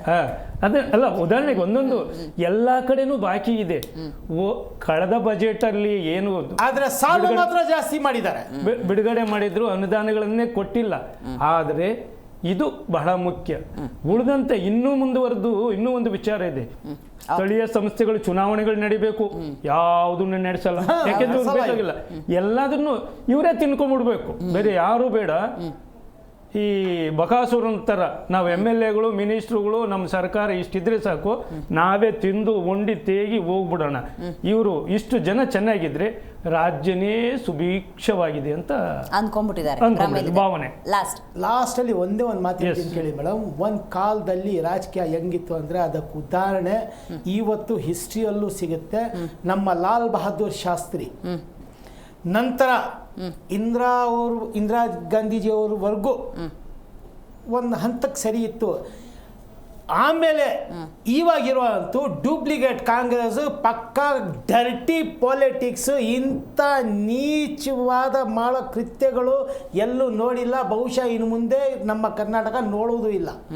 ಸೊ ಎಂಥ ಡರ್ಟಿ ಪಾಲಿಟಿಷಿಯನ್ಸು, ಎಂಥ ಡರ್ಟಿ ಪೊಲಿಟಿಕ್ಸ್ ಇವಾಗ ಮಾಡ್ತಾ ಇದ್ದಾರೆ ಅಂದರೆ, ಇವಾಗ ಇವ್ರ ಮಾತಿಗೆ ಹೇಳ್ತಾರೆ ನಾವು ಸ್ವಾತಂತ್ರ್ಯ ಕೊಡಿಸಿದ್ವಿ, ನಾವು ಸ್ವಾತಂತ್ರ್ಯ ಕೊಡಿದವ್ರು ಎಲ್ಲೋ ಹೊಂಟೋದ್ರು ಪಾಪ. ಇವತ್ತು ಮೇಲ್ಗಡೆಯಿಂದ ನೋಡಿ ರಕ್ತ ಕಣ್ಣೀರು ಬರ್ತಾ ಇರ್ಬೋದು ಅವ್ರಿಗೆ. ಇದಕ್ಕೋಸ್ಕರ ನಾವು ಸ್ವಾತಂತ್ರ್ಯ ಕೊಡಿಸಿದಂತ ಇವತ್ತು ಕಾಂಗ್ರೆಸ್ ಹೆಸರಲ್ಲಿ, ಆ ಕಾಂಗ್ರೆಸ್ ಬೇರೆ ಇತ್ತು, ಈ ಡೂಪ್ಲಿಕೇಟ್ ಕಾಂಗ್ರೆಸ್ ಬೇರೆ. ಇವರು ಇವತ್ತು ಪೊಲಿಟಿಕ್ಸ್ ಎಂತ ಕೀಳ್ಮಟ್ಟಕ್ಕೆ ತಗೊಂಡೋಗಿದ್ದಾರೆ. ಇವತ್ತು ಈ ರಾಜ್ಯವನ್ನು ಹೆಂಗ್ ಹಾಳು ಮಾಡೋಕೆ ಹೊರಟಿದ್ದಾರೆ ಅಂತ ಈ ಜನ ಅರ್ಥ ಮಾಡ್ಕೋಬೇಕು. ಮುಂದೆ ಯಾವುದೇ ಪಾರ್ಟಿಗೆ ವೋಟ್ ಹಾಕೋವಾಗ ಜನ ಬುದ್ಧಿ ಉಪಯೋಗಿಸ್ಕೊಂಡು ವೋಟ್ ಹಾಕಬೇಕು. ನೆಕ್ಸ್ಟ್ ಇಂಥ ಮಾತುಗಳಿಗೆ ಮರಳಾಗಿ ಏನಾದ್ರು ವೋಟ್ ಹಾಕಿದ್ರೆ ನಮ್ಮ ಕರ್ನಾಟಕ ಉಳಿಯೋದೇ ಇಲ್ಲ. ರೈಟ್. ಕಾರ್ಯಕ್ರಮದಲ್ಲಿ ಪಾವಗಡ ರಾಮಾಂಜಿನಪ್ಪ ಅವರು, ಸೈಯದ್ ತಹಸೀನ್ ಅವರು, ವಿಜಯ್ ಪ್ರಸಾದ್ ಅವರು ಭಾಗಿಯಾಗಿದ್ದಕ್ಕಾಗಿ ಧನ್ಯವಾದಗಳು. ಸದನದಲ್ಲಿ ಇವತ್ತು ಹನಿ ಟ್ರಾಪ್ನಂಥ ವಿಚಾರಗಳು ಚರ್ಚೆ ಆಗ್ತಿರೋದೇ ವಿಪರ್ಯಾಸ. ಆದರೆ ಒಂದು ಜನಸಾಮಾನ್ಯರು ಅರ್ಥ ಮಾಡ್ಕೋಬೇಕು, ಪ್ರಜ್ಞಾವಂತ ನಾಗರಿಕರು ಪ್ರಜ್ಞಾವಂತಿಕೆಯಿಂದ ಯೋಚನೆಯನ್ನು ಮಾಡಬೇಕು. ರಾಜ್ಯದಲ್ಲಿ ಜ್ವಲಂತ ಸಮಸ್ಯೆಗಳು ಬೇಕಾದಷ್ಟಿದೆ. ನೀವು ಕುಡಿಯೋ ನೀರಿನಿಂದ ಹಿಡಿದು ತಿನ್ನೋ ಊಟದವರೆಗೂ ಕೂಡ ಪ್ರತಿಯೊಂದರ ಬೆಲೆ ಏರಿಕೆ ಆಗಿದೆ. ಈ ಹನಿ ಟ್ರಾಪ್ ಅನ್ನೋದು ಒಂದು ಎಜೆಂಡಾ.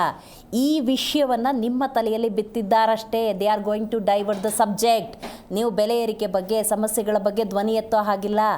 ನಿಮ್ಮ ವಿಚಾರವನ್ನು, ನಿಮ್ಮ ಪ್ರಶ್ನೆಯನ್ನು ಹತ್ತಿಕ್ಕುವಂಥ ಈ ಪ್ರಶ್ನೆಗೆ ಮರುಳಾಗಬಾರದು. ನಿಮಗೇನು ಬೇಕೋ ಅದನ್ನು ನಿಮ್ಮ ಜನಪ್ರತಿನಿಧಿಯನ್ನು ಕೇಳುವಂತಹ, ಪ್ರಶ್ನೆ ಮಾಡುವಂತಹ ಮನೋಭಾವವನ್ನು ಹತ್ತಿಕ್ಕುವಂಥ ಪ್ರಯತ್ನವನ್ನೇ ನೀವು ಹತ್ತಿಕ್ಕಬೇಕು ಅಂತ ಹೇಳ್ತೇವೆ. ಇವತ್ತಿನ ಕಾರ್ಯಕ್ರಮವನ್ನು ಮುಗಿಸೋಣ. ನೋಡ್ತಾ ಇರಿ ಜಿ ಕನ್ನಡ ನ್ಯೂಸ್, ಸತ್ಯವೇ ಸುದ್ದಿಯ ಜೀವಾಳ.